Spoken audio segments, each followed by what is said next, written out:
definitely not going to All happen. right, welcome back to Fiegel Files, the show where law, life, and strength all collide. I'm your host, Beau Fiegel, the strongest lawyer in Texas and the 24th strongest master who competed in OSG in the world. All right, we're stepping outside the courtroom and into the world of building power strength in the gym with Nick Guardione. What's up, My guest guys? today is someone who lives at the intersection of power, purpose, and pure grit. Nick Guardione isn't just a strongman, he's a professional strongman. In 2024, he had quite literally the best amateur strongman year in the history of the sport. Second at Strongman Corp Nationals, winning the Arnold Am World Championship, second in the Shaw Classic Open, and won the winner of the 2024 OSG World Champion. In 2025, he competed in the World's Strongest Man, Pro Arnold Classic, and the Strongest Man on Earth, 3 of the 4 majors for strongman. He's known for his athleticism, throwing abilities, and his static strength, overhead power, and, believe it or not, the kind of discipline that most people never tap into. What makes Nick stand out isn't just the numbers he puts up, it's the mindset behind them. He's a coach, a mentor, a student of the grind. He approaches strength the way we approach the law, with strategy, patience, and the understanding that the hardest battles are often the ones no one sees. Today we're diving into the training, the recovery, the pressure, the mental game, and the reality of what it takes to compete against the strongest people on the planet. Welcome Nick Guardione in our legal heavyweight section. Dude, that was almost a perfect intro. Thank you, buddy. And then you fudged my last name right at the last second. Guardione, yeah. What's cool is we can edit, so this isn't live. Dude, that was a sick intro. She wrote most of it. Yeah, That was awesome. the only things I added was I knew the actual competitions. Yeah, so that was would mean, fantastic. I knew that means something to you. So Yeah, it does. What's up, man? Dude, thank you for having me Yeah, on. thank This is you, awesome. buddy. Yeah, what I didn't include was you're a good dude. Thanks, man. I try to be.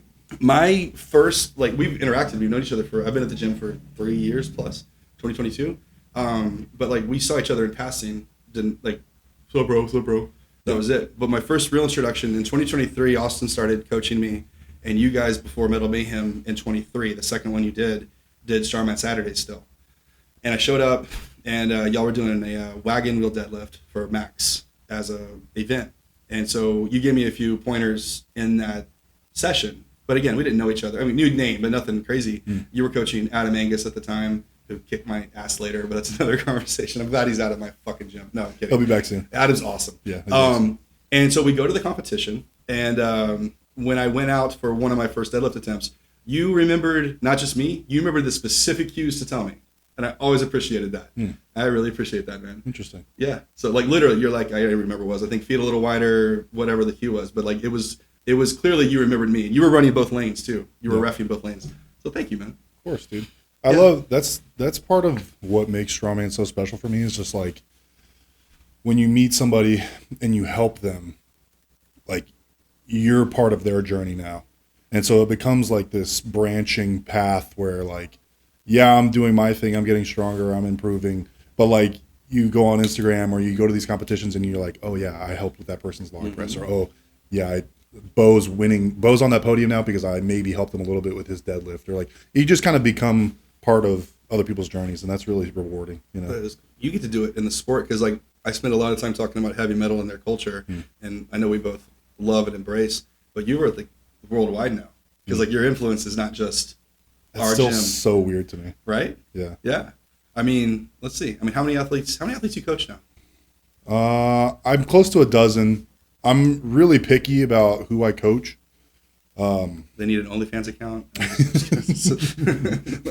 I actively avoid that. Hi, Emma. Yeah, it's fine. No, I'm really picky about who I coach because for me, I don't even know how to word this actually. My mental game, my mental outlook on how I'm lifting and what I'm doing and my discipline, there's a very specific mental attitude that I like to keep myself in that keeps me locked into the daily grind. Because I never get a break from strongman. I'm literally on a shot clock between meals. Every 2 hours I'm doing something to get better for strongman. Yeah. So I'm never not locked in. So when I'm looking at athletes, I'm very picky because if I don't see that passion from them, it doesn't inspire it out of me. And it doesn't, for me, I'm the least greedy person you probably would ever meet. If I can pay for what I need, I don't give a shit how much money is in my bank account. I literally do not care. So if I'm not being inspired, if I'm not receiving like my payment is the passion that I get back. Yeah. Right. So I don't give a shit how much, like I would coach people for free if I got something in return, not even monetarily, if I got inspiration, if I, reverberated with your passion, if I could sense that in you, that keeps me locked in. And so when I see an athlete who comes to me and I know they're going to be half-assed, I know they're not going to be locked in, I know they don't really give a shit, that I feel like that transfers to me a little bit and it takes my mental game down. So I am super picky. Like if I bring someone on, I'm like, you got that dog in you. You know what I mean? Because I want that around me. You know what I mean? Like that's why like sometimes in the gym too, I'm very picky with who I interact with because I'm trying to keep my mental attitude at a very specific point. You say that, but every time I see you, like you're generous with yourself is what I'll say. Like, well, that's to you. I appreciate it, yeah. But I've seen you like, and it's hard to explain. So you go to heavy metal, it's not like a commercial gym, and there's nothing wrong with commercial gyms. We don't shit on them for the sake of it. Yeah. But if you want to be a strength athlete, I think it's a lot harder in those places. One, just the equipment, but culturally at our place, everybody's in a different place, and some of them are in different sports. So you'll have, and this isn't to be sexist, but a female athlete in a lower weight class trying to hit a PR, like a 285 deadlift, which for me and you is like, would be our warm up by a million. Yeah. But the gym will stop and cheer on that PR attempt. And like, it's hard to explain until you're there. Like, it's not insincere. Like, it really is a respect thing. Congratulations on bettering yourself. Yeah. And I see you, and I appreciate the generosity to me, but like, when you go ask, hey man, my deadlift, I have this issue here. You'll be prepping a freaking overhead medley for Arnold's, and you'll stop. Sure, here's the video, and then you'll watch the next set. Hey, your hips came up too quick, or hey, get the bar closer, or hey, you didn't lock out, or whatever it is. So I believe you when you say you're picky, but what I see is a lot of generosity as well with your knowledge, with your time. It's pretty cool. So yeah, I also just love like heavy metal is a very special place for me. Like it's what brought out this like side of me that I never knew existed. Yeah. And so like all the people there, like I'm not gonna go if someone comes to me asking for help, I'm not gonna be an asshole. Yeah. You know what I mean? And it's part of contributing to the community atmosphere of heavy metal. Like I feel like I'm a leader at the gym. I need to like even if I don't like somebody, even if I don't feel that sort of commitment that I like from my clients, I'm still gonna help if somebody asks. Yeah. But there's not a lot of people like you that really want to be as good as possible. You know what I mean? Like there are a few people that I know, and it's funny. A place like heavy metal attracts those kind of people that just like really have that dog in them. That just desire to get better. It's a lot denser there, right? Yeah. And I don't know if that's. I mean, I feel like it's a large part due to Tim. Yeah. That's that's the first person you're gonna meet when you come in the gym. Is like this super like intense but also like driven guy who just wants the best for you. Yeah. So you're not gonna go in there just half-assing shit when Tim's like, sitting there watching. Yeah. But I mean, I feel an investment from y'all. Like when I was at OSU last week, and we could talk about it because you got to go. You got to. I know. Were you coaching anybody there? No, I didn't have any athletes this year. But I think about it, and I'm like, obviously, Austin's my coach, the most, but my wife, Miguel, who, will do a deadlift session with me to push me a little bit. Yeah. You take time at the times we're together at the gym. We don't work out together per se, but we're often there together. And hey man, can you help me with this? Or I send you like, hey, can you give me this tip or whatever? Like when you're at the place you want to perform, like you want to honor that investment with your absolute best effort. Yeah. 100%. And performance. So, which not always go together, but that's okay. So get to it. You talk about how you started heavy metal. I know you've talked about this a little bit, so I don't want to talk like things people might hear in other places. But how old were you when you went to the gym first? I was 25. Okay. And what's your height weight right now? What's your height and weight? So I'm 6'4", 345, 50-ish pounds. Okay. What were you when you came in? 240, 250 maybe. And you're long limbed as well. Yeah. Like it's not just tall. Yeah. Long arms, long legs. And so I won't know you were lanky when you came in, But No, I was. Austin calls me a crackhead. Yeah. Like I look like a crackhead because I I mean, was just compared to us, so you know? lean. Yeah. So lean and lanky. Like I had a 57-inch vertical box jump Wow. when I came into the gym. That's amazing. Like super explosive. Yeah. That's like nose height. You know, I maybe should have added this in the intro, but when I say great throwing, I mean, I don't know. It's you, Tom Stoltman.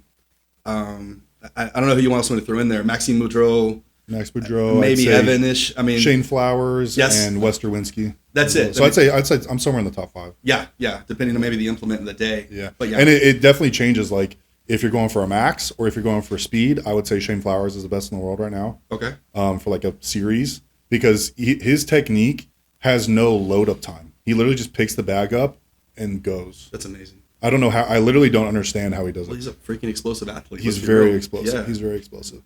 So I would say I'm top three when it comes for like series for speed, and I'd say I'm probably top 5 for max. So I mean, I want to put it in perspective. 25. How long ago was that? You're 20. How old are you now? I'm 30 now. So 5 years ago, almost to the day. Like you're a New Year's Day lanky is when I came in. Newcomer to a strength gym, and my understanding of the story is you just tried every implement the first day.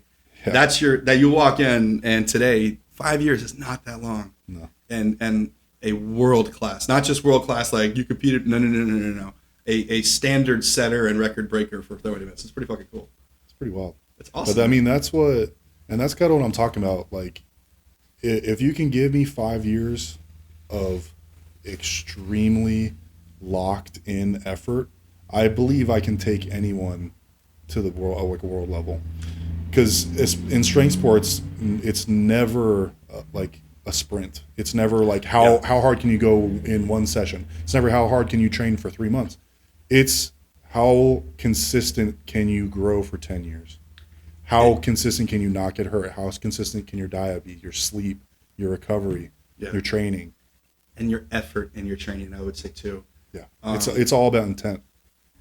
It's surreal to me because I'm nowhere near your level. Like it's funny too because like my stepkids will watch my kids and like, why isn't Austin or Nick competing? Like there are a few degrees to ask, but I'm gonna say OSG was the first time I looked at myself and like, it's actually not insane. I could get to a giant slab in 3 years. Yeah. That's not actually out of the possibility, and it's pretty motivating. You know, Yeah. I don't think it's arrogant. I think it's like, no, the work can be there. Yeah. You know, Dimitar would have been a podium finisher in the open division this year. So that's amazing, man. Yeah.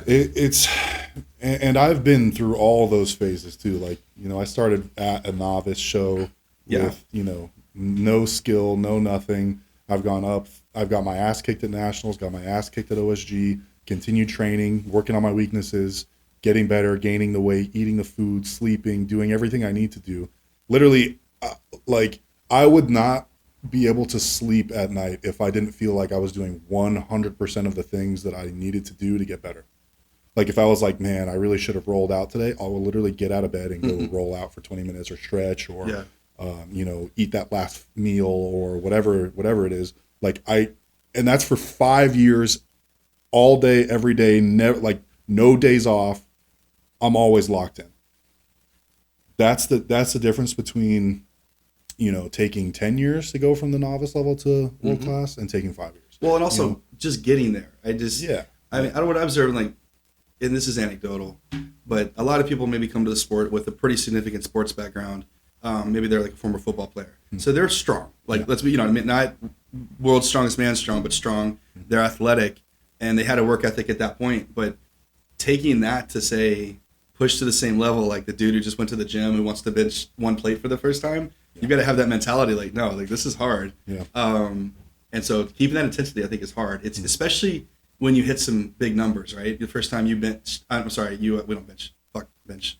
It's bad for you. I don't know why people do it. It just tears your pec. It's bad for you. No, maybe you deadlifted 800 the first time or a 400 pound log press. Like you have to have a different mentality to say, that's great. Enjoy it for the day. Post it. Cool. Yeah. I'm not going to win with that. You know what I mean? I'll win OSG, but I'm not going to win, you know, Giants Live. I'm not going to win World's Strongest Man. I'm not going to make a record, you know. And it's funny you say that too, because in the beginning I was very like motivation based lifter. Like I was very like hype and you know, chasing numbers and like, you know, if I hit, you know, a 10-pound PR, I, you know, was like, I get crazy excited. But like those days are gone. Like, it's very rare that I hit a PR now, but like, and especially like training session, it's very rare. Like, it's like once every 6 months, once every year now. Like, you're getting to the point where you're working on like half percents, at a time. It's not go ahead. And so it changes from like that, like explosive, like daily motivation to just consistent discipline over years, and to just enjoy those, little 5 pound PRs every 5 months, or those like 3 rep PRs, like, that kind of, but it's, I think for y'all too, what I'm amazed at is y'all have such a, and I say y'all, I'm putting you and Austin together. I don't think y'all mind. Y'all have a YouTube channel together and stuff. Like, you have such trust in your system and your training that you trust yourself to hit a weight or a performance in a contest without ever done it, because you put the work in. Yeah. You don't have to hit whatever your magic number is, a 950 deadlift in session. You'll hit, I don't know, maybe an RPE 8.5, 800 for 4, and say, I'm going to rest the central nervous system, and now I know I can go do this. Yeah. That's unbelievable. That's kind of a weird thing to say. I don't know enough about powerlifting, but my observations are they kind of know to a pretty percent what they can do, and they've done it. Strongman, I see you guys like, no, we're just going to compete. Whatever the weight's out there, I trust myself to get there. That's pretty cool. I mean, different mentality. Like, yes, I do trust myself to hit those numbers, but it mostly comes from trust of Tim. Like, fair, yeah. It didn't start like that either. Like, in the beginning, I was following his coaching, but I wasn't really following his coaching. Like, I was still pushing way harder than he wanted. Yeah. I was still, like, not fully believing that, if I stopped now during the set, if I rested properly, that it would be there on the day. Yeah. Right. And so it took a couple years, and it took a couple times where Tim was like, bro, if you keep training like this, I'm not going to coach you anymore. Yeah. Like, he threatened it quite a few times where he was like, bro, if you continue pushing past what I'm asking you to do in training and not trusting the process and not trusting in me as your coach, just find a different coach, because obviously you don't trust me. There's no respect there. Just find a different coach that you do trust. And it wasn't like it was like a mean thing. Yeah. He's like, I'm just not going to waste my time. Austin, trust me, he's getting better. Let's focus on that. But it goes to what you said before too. How much of this is outside the gym? Yeah. I really do believe a lot of people, especially at our gym, they work their asses off there. There are some that like they think they're RPE 8s and they're really RPE 6s. That does happen. Yeah. And I've had a day where I've done that. Like it not every, you've got to be honest. But I think most of the time it's you didn't sleep the night before, man. You're drinking every weekend, or your food's not. You're not hitting your protein. You're not. And I don't know all the things. I don't know if you meditate. I don't know your specific things. But I know you. I know what you've said. You have, made every area of your life revolve around being better there. I mean, I know you have a lovely wife and family. You do that, but you're also like, I have a meal schedule, so my sleep's going to reflect that. I, the coach in the gym, I can be a part of it.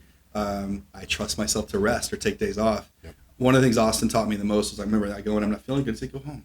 Yep. The fuck are you doing here? Yep. Let your body heal. Like, you're not getting better because you're trying harder. You're not. Like, be honest. So it's a 24-hour a day approach, not a 2.5 hour brutal gym session approach. Exactly. Yeah. But when you have those 2.5 hours and you feel it, you better kill it. So and that's one of the things that Tim kind of leans on the most, and that's why I think having a really good training partner like Austin and having a coach that's in the gym with you is like a superpower, because they can be like, oh, today I was going to give you an RPE 8 at 315 for reps, whatever, but I can tell you're tired. I can tell the weight's not moving right. So let's back down.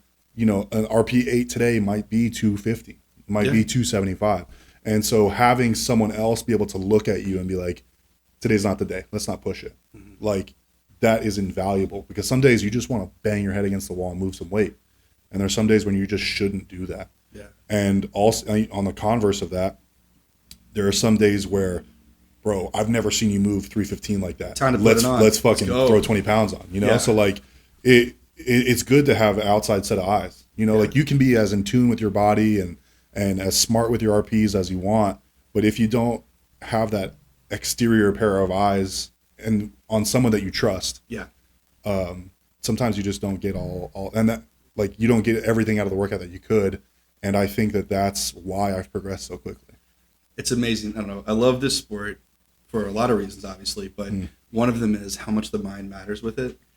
This is cliche, but maybe not everybody who listens. People like, if you know about Eddie Hall's 500K deadlift, fine, it's been broken a couple of times, but you don't understand. The deadlift record before that day was 463 kilos. Yeah. 463. Mm-hmm. He said, I'm going to do 500. 3 guys break it. 3 guys go on stage and pull 465. He pulls it, and now what happens? Now there's 8, 10 guys in the world that's pulled 470 beyond. That's here. Yeah. But on a more micro level to us, like, it has to be someone believing. I don't know how you are under a weight, but like a heavy log, it's almost like it's better if I don't know what the weight is and just trust myself to press, because the mind's going to tell you, I've only hit this number. I can't hit this number. My mind's telling me that. Yeah. So you're right, that outside force, but that's why I love the sport too. Like, we don't know what the limits of human anything is yet. You're going to break records here soon with throws. I know it. Or power stairs, because Austin can't do them. So I took shots at you and ours. You probably didn't listen, so I'm going to take shots at us. That's okay. Yeah. No one listens. That's fine. There you go. What was your first competition? I did the Novice Ronnie Coleman Classic in 2020. Okay, so that's the picture you sent me. Yes. Okay. Yep. Just open novice heavy? Open, I think it was open novice heavyweight under 300. Oh, okay. Or something like that. I love or some shit Tim's haircut in this picture. Bro. And he doesn't have any tattoos. It's crazy. I don't have any tattoos. Are you serious? Yes. Tim had none? He had like none that were visible. He had no arm tattoos. No, I didn't have more than us. I know. Wow. I know. Well, he trades the same guy that does Austin and I's tattoos. Mario Sanchez, the guy that does Austin and I's tattoos, also does Tim's tattoos. And Tim trains him, so they swap tattoos for personal training. Yeah. So Tim will go like twice a month. How'd you do in the Ronnie Coleman? I won. That's crazy. By like a lot. Yeah. So like, and it was crazy too, because it was supposed to happen at the end of March in 2020, which 2 weeks before that, COVID shut down everything. Oh shit. Right. Okay. So like, and I had literally walked into heavy metal January 1st of that year. So I was going to have 3 months of just starting Strongman to prep for the show. Right. And Austin and I were already training together at that point. Give some context to people. What is your like squat, bench, deadlift when you walk into heavy metal? Where are you at that point? My bench was probably like 225 maybe. Squat 275 maybe 300. Deadlift was like 550. So the reason I ask that is like people like, you don't have to be a monster when you start. This strength can come with effort, technique, and food, and like it's available. So you want to show 3 months with those numbers, which are modest. I'm not being an asshole. Modest, right? So sorry, but go ahead. Yeah. So I signed up. I started training with Austin. He convinces me to do this show. In like 2 months, he was like, just we'll just kind of half-ass prep for it. We'll just do it for fun, whatever. Yeah. COVID shuts everything down. They postpone it 2 months to like May or something, or June. So you get 4 months of training now. Yeah. So, and I am brand new to Strongman, right? Like I just started, but I'm training with Austin, who's already like probably top 5 in the nation, like in the amateur national rankings at that point. Is he a year ahead of you? Yeah, he was like a year ahead of me. This was before I had done anything, but he had already been to nationals. And so, I've got this kick-ass training partner. I got this kick-ass coach. I'm getting all my newbie gains, right? And now I've got 5 months to hyper focus. Like I prepped for the show. I was 2 weeks out. Everything shut down. So now I've got 3 extra months to re-prep for the same exact show. So I was like hyper specified to these events, right? Because I had like 6 months of newbie gains just for these events. So I go to this show as a novice, and I destroy everybody. There was like 8 guys in my weight class, but like there was like a log for reps at like 250 or something. I don't remember. For a novice? Yeah. That's pretty heavy for a novice. I did like 16 reps. And the next guy got like 7. Yeah. Okay. I don't know how many. I do at 250 right now. Not 16, I'll say that. In a minute. So I was fucking flying. It was crazy. Just vipering. Yeah. And then there was like farmer's carry into yoke medley. I did mine in like 12 seconds. The next closest guy was like 32 or something. Like it was bad. You're that asshole. Like, I was that guy. Yeah. I was that guy. And I have a video. I should have found it and sent it to you. I have a video of they were like, Nick Guardione, winner of novice, whatever. As I'm walking up, people are booing me. They were like go in the open, you sandbagging piece of shit. And I'm like, this is my literal first ever competition not cross country running. You know what I mean? That happened in Metal Mayhem. John something, very nice guy, had glasses, but he's clearly freaking strong. Like he's repping 500 deadlift, like, and like he does the novice, and we're like, bro. But like, it was his first though. Yeah, same. But the way I justified it was like, if I had done this in March, it would have been much closer. I got you. Yeah. I would have still won, but it would have been way closer. But I got 6 months to 12 reps. hyper specify. Yeah, right. But I got 6 months to like hyper specify, right? And so I fucking destroyed these people. And yeah, I got booed at my first competition. But like there, I think they were just teasing me. Well, I mean, like again, especially if they know it's your first, like that's what you're supposed to do. Yeah. When does you don't necessarily get to each show, but when do you do beer stone? It was always like in the beginning of the year. Yeah. Or did you do more than one? Yeah, we did a couple beer stones because we did. Okay. I did the beer stone under 300 to qualify for nationals, and then I think the next year I came back and did the beer stone pro-am with Bobby Thompson. That's and the Lucas one I was Hatton. referencing. Yeah. Austin, Bobby, Lucas. Yeah, that's like Trey? a crazy show to look back. Was Trey on. there? Trey was there just to watch, but he wasn't competing. He wasn't competing. Okay. Trey at this point is already Trey Mitchell, right? Yeah. Okay. Yeah. Now Bobby's kind of Bobby Thompson too. This is peak Bobby Thompson. That's what I'm saying. So like we were like, oh fuck. Yeah. We were like, oh shit, no chance. So like it was like me and Austin got to get second and third if we want pro cards, right? Yeah. So it's crazy to think Lucas Hatton is like mediocre there. Yeah. Like, well, this was before like he had like a real coach. This is like right when he started with Alex. So like he had no like formal training. Okay. Yeah, he didn't have he wasn't the Lucas Hatton that we know today. He was like baby Lucas Hatton. Yeah, so I did the Ronnie as my first show. Then I did Beer Stone under 300, like heavyweight under 300. But this is my first open show, and I won that. Nice. And it qualified me for nationals that next year. And so then I did nationals in 2021. Took like 13th in the under 300, but like in the overall heavyweight men's, I was like 46. Like it was really fucking bad.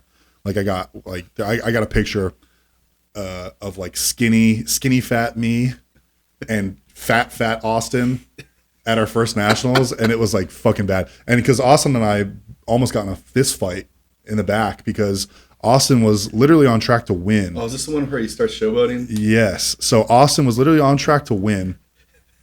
And it's like this last event, a second to last event. I think he's in first or second, and they're doing like this wheelbarrow race. It's like a heavy ass wheelbarrow that you could pick up, run it down, and then drop it, whatever, past the line. And like he's ahead of the second place guy by like 2 lengths of the wheelbarrow. And so he like looks over his shoulder and is like trying to be all big dog, because he's about to win nationals and be the fucking champ. And him looking this way makes the wheelbarrow turn, and he has to drop it because it's about to go into the other guy's lane, and it like skids across the finish line. So he gets this big penalty and like ends up taking like 7th or 8th in that event, which drops him down from first to like second or third. I don't even remember what it was, but so he gets in the back. I'm like, what the fuck are you doing, you stupid motherfucker? Like, this show's not over till it's over. And he already knows. And he's pissed because he knows. And I'm pissed because I'm having a shitty, like, I'm taking 45th at fucking nationals. Like, I'm not having a good time, right? And so, like we get into a fight and that nationals too, because I qualified under 300. I was already like growing past that. I had to cut. This is the only show I've ever had to cut. Pissy as fuck. So I'm pissy as fuck because I had to cut. I didn't get my weight back, and I felt weak as shit because I cut and I didn't know how to cut. That was my first ever time cutting and my last ever time cutting because it was so bad. So like we're just both pissed. We start shoving each other in the back, and like some people had to break us up, and we were legit almost throwing hands. Right? That's awesome. But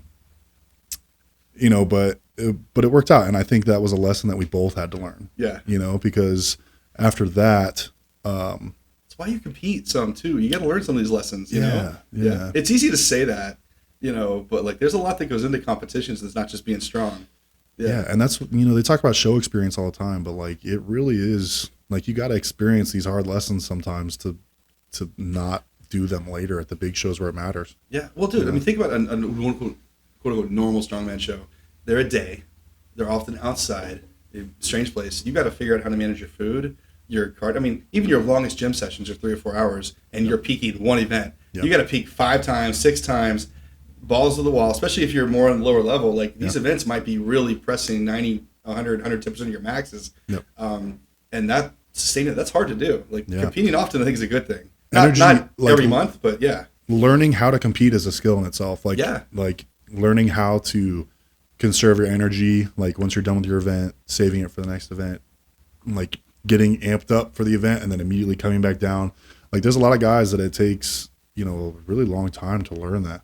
Well, it's And hard. Yeah. It is very difficult to like get hyped up and then immediately shut it down, you know, let the fire go. And like OSG back in the day, when I did my first OSG, they would do one event every weight class and then reset, do the next event every weight class. So you would get there at 8 a.m, right? They would do the women's, you'd start warming up, they would do the men's. And then it would be 4 or 5 hours later. And you'd have to stay in the arena. Oh my gosh. And then do the deadlift. No. And everybody goes to the deadlift. So for reference, when I did it just 2 weeks ago, they categorized, like they would couple a couple weight classes together. They'd put 2 events a day, and I would do my 2 events within an hour and a half of themselves. And go home. Which is fantastic. Oh yeah. You got the best. I think you got the best out of the athletes. Yeah. We get our best performances those days. And also it helps because you can eat your breakfast. You don't have to worry about it. You can digest, come in, do your stuff, go back, eat, relax, recover, rehydrate for the next day. Mm-hmm. So it's overall such a better system. Yeah. But back in the day, we didn't have that. Plus the first year that I did it, they had it in Florida. I think it was like Tampa Bay or Daytona or something. And they had a hurricane that weekend. So like the hurricane came through Wednesday, Thursday, Friday, as you know, as everybody's supposed to be there Thursday, Friday. It's like all these flights got canceled. So you're like showing up the day of. And so our flights got canceled. Like, fuck it, I'm driving through this hurricane. I don't give a shit. So it came from the Atlantic across Florida through Louisiana into Texas. Oh wow. I'm driving into the it. Whole thing. So I drove through the fucking hurricane to get to this show.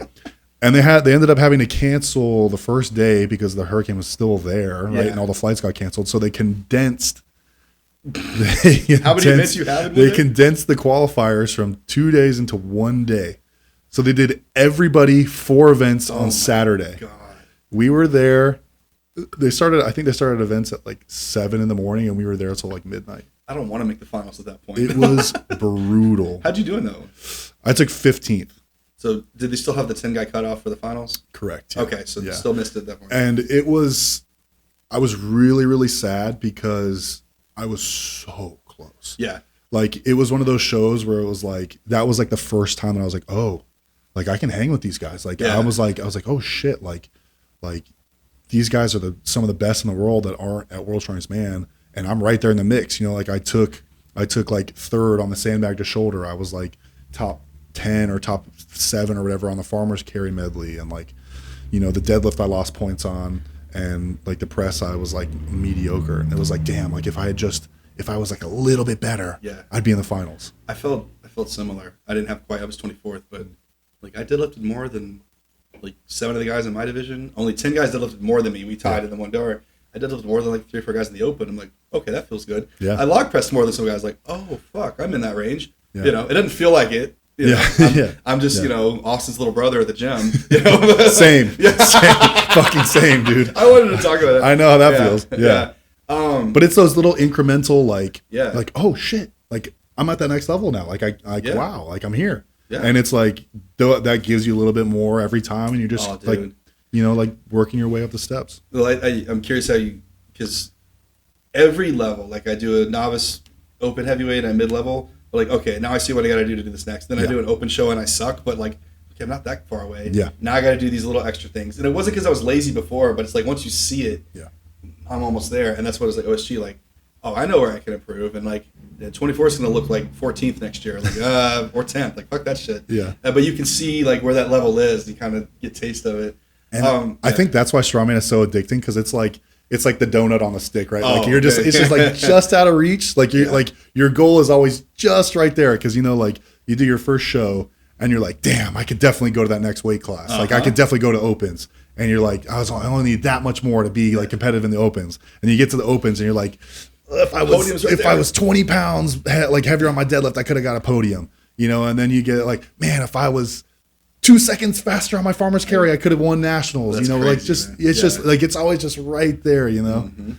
And like, I wonder how, like, I got to talk to Mitch Hooper about this kind of thing. Cause it's like, once you're there, like, how does that feel? You know, like you got the donut. Now what?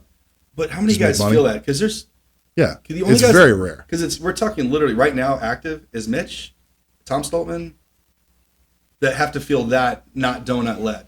Yeah. That's it. I don't think Tom even feels that way either because he's only won Worlds. Yeah. He hasn't won on any other big shows. That's true. So he's probably got that on his head. He 100% still has a chip on his shoulder that he needs to prove himself. 100%. Well, 100%. but that's why he's fucking amazing. I mean, like dude, you know, we can shit talk all the pros, like we can nitpick here and there. Yeah. They're amazing. They're fantastic. Yeah, so cool. It's so interesting. Like you see these guys and they're huge. They're like awe-inspiringly huge and jacked. I don't. It's weird. Like Austin says, I got body dysmorphia all the time because I don't feel like that. I still feel like I'm the skinny little runner kid. Here's what I'll tell you. Here, to put some perspective on you. Like when I was going to bring this up earlier, when I'm in heavy metal, me, then like again, I go to the gym with. If you see us stand next to each other, like we're not the same species. Similar with Austin, and people will come to me and like I'm using like whatever machine. When are you done? Oh, okay. And like meekly walk away, like, do you need to work in? They're like scared to tell me, like I'm some special, just me. The way they have to treat them is like, you know, here's the carpet, sir. You know, can I shine your shoes? You go by. Like everywhere I go. I'm 280, whatever, 275, depending on how good I eat. Like I'm not small. I'm a big dude for the world, but like I can't. So you're one of those guys, dude. Is what I'm trying to say. I get treated like I'm not among this world. Like my daughter's boyfriends don't come to the house. Like period, and like you're like say 8 inches taller than me, and like just as broad or bigger. So yeah, you are that huge. You know, I try to disarm people by like being goofy. You know what I mean? Like you don't try. Like, we're goofy. Yeah, come on. Yeah, but I like whenever somebody new comes in the gym, I'm always like, "Yo, what's up, dude?" Like I just try like. Oh yeah. I am a bubbly like goofy kind of guy, but I feel like once they realize that I'm just a dude who just happens to be big, like I'm just a chill guy who happens to be like large. They're like, oh, okay. Like, but and it's the same with kids too. Like whenever I interact with kids, they're like, oh shit, like who the fuck is that? And then I'm like, yo, catch the ball or whatever, you know. And then they're like, yeah, like they love me, you know. No, you're great at that. It just makes me laugh. All right, so you're Oshie a few times. When was the beer stone where you took fourth for the program? Let's see. So did really shitty at Nationals 2021. Beer Stone was like March of 2022. So like at the beginning of the year. It's like it was like always the under first 300 Beer Stone? No, so this is the Pro-Am. This is the one with Bobby and Lucas. Me, Austin, Bobby Thompson, Lucas Hatton, Josh Hatfield. Like it was a crazy stacked class. Took fourth, right? Yes. I lost my pro card by 1 point. Because Austin and I were second, third going into the last event, which was the Stones. And I was not good at Stones at this point. Now it's like one of my strengths. But it like had gotten dark by the time we got to Stones and like crazy cold all of a sudden. And so like I put my tacky on way too early and it got cold and got hard. So on the second stone, it all peeled off. Yeah. So I couldn't get the 425, whatever that last one was. And Josh Hatfield did. Okay. And so he ended up overtaking me third place, got his pro card. So it's Bobby, then Austin, then Josh Hatfield. Then you. Then me. Over Lucas Hatton. Yeah. That's hilarious. Yeah. Do you think that was best that you took fourth? Yes. I wanted to know. Me and Austin talked about it. I'm like, because I want to go through the rest, but I want to talk about 2024. Yeah. Because I don't know that 2024 happens the way it does if you had won there. Yeah. Had gotten there. That's how I think. Yeah. All right. So that's 22. You said that was 2022. Correct. Okay. Yeah. So we'll keep going then. Go through this some more. So then we get to Texas Strongest Man, which was in 2022. This is like a couple months after, or maybe a month after. Okay. And it was just me, Trey Mitchell, Austin, and he's from Houston. Shoot. He's the guy that ran the show. If you think about it, we can edit it in later. It's not a big deal. Okay. Yeah. He's one of the guys. He did the farmers carries at the World Strongest Workshop that we did at Heavy Metal. Oh, Josh. Thigpen? Thigpen, yes. Thigpen. Yeah, Thank you. He's now like a YouTube actor with 2,000 views. Yeah. Strange, yeah. So it was just us four. And Austin and I, like, we were nobodies still at the time, but Josh Thigpen needed us to just fill out the roster. Yeah. And so we went there. He ended up injuring himself. So Austin and I worked our way onto the podium. So it was Trey, Austin, me on the podium because he ended up getting hurt.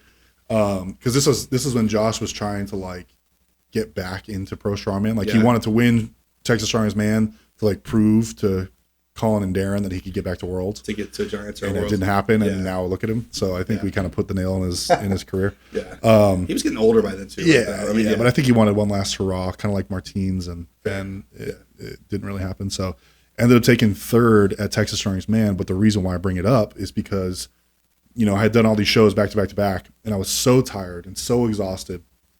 The next day, I had gotten home and I was doing some work in the garage, and that's when, and like, you know, when you're so tired after a show, like you can't really think. Yeah. Wasn't thinking about safety, and I was working in my garage with a bunch of power tools, and a bandsaw jiggled its way to the edge of my workbench and fell on my hand and cut my hand open. Was it running? It was running. Was it a stand bandsaw? It was a benchtop bandsaw. A benchtop bandsaw. Yeah. So the blade's like that big.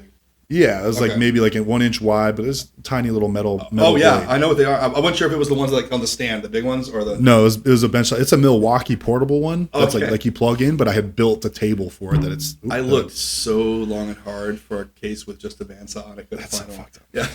So we'll put the video. Why do you have a video? First of all. So that was what I was doing for money at the time. So I was a blacksmith. I was building knives, making knives. Okay. Furniture, jewelry, all kinds of stuff. You can, if you go way back in my Instagram, you can see some of the stuff I've made. So now you don't work, but I mean, I get it. So like, I get injured. Workman's comp from your self-employment claim. That's right. Hell yeah. Compensated myself. So that's what I was doing at the time. I was making knives and selling.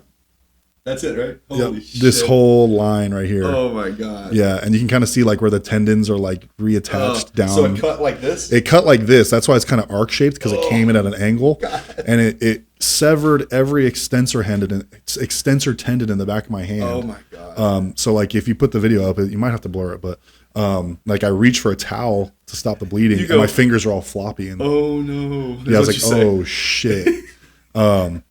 I'm sorry to laugh. You're okay. No. Yeah, no. It's funny. It's funny. But it had also like if we want to just glaze right past it, it was probably the single best thing I had ever done. Okay. It's a very, and I'll explain why. So this injury gave me a chance, just like this off season right now. This is why I'm really, we'll tie it into this off season right now. Okay.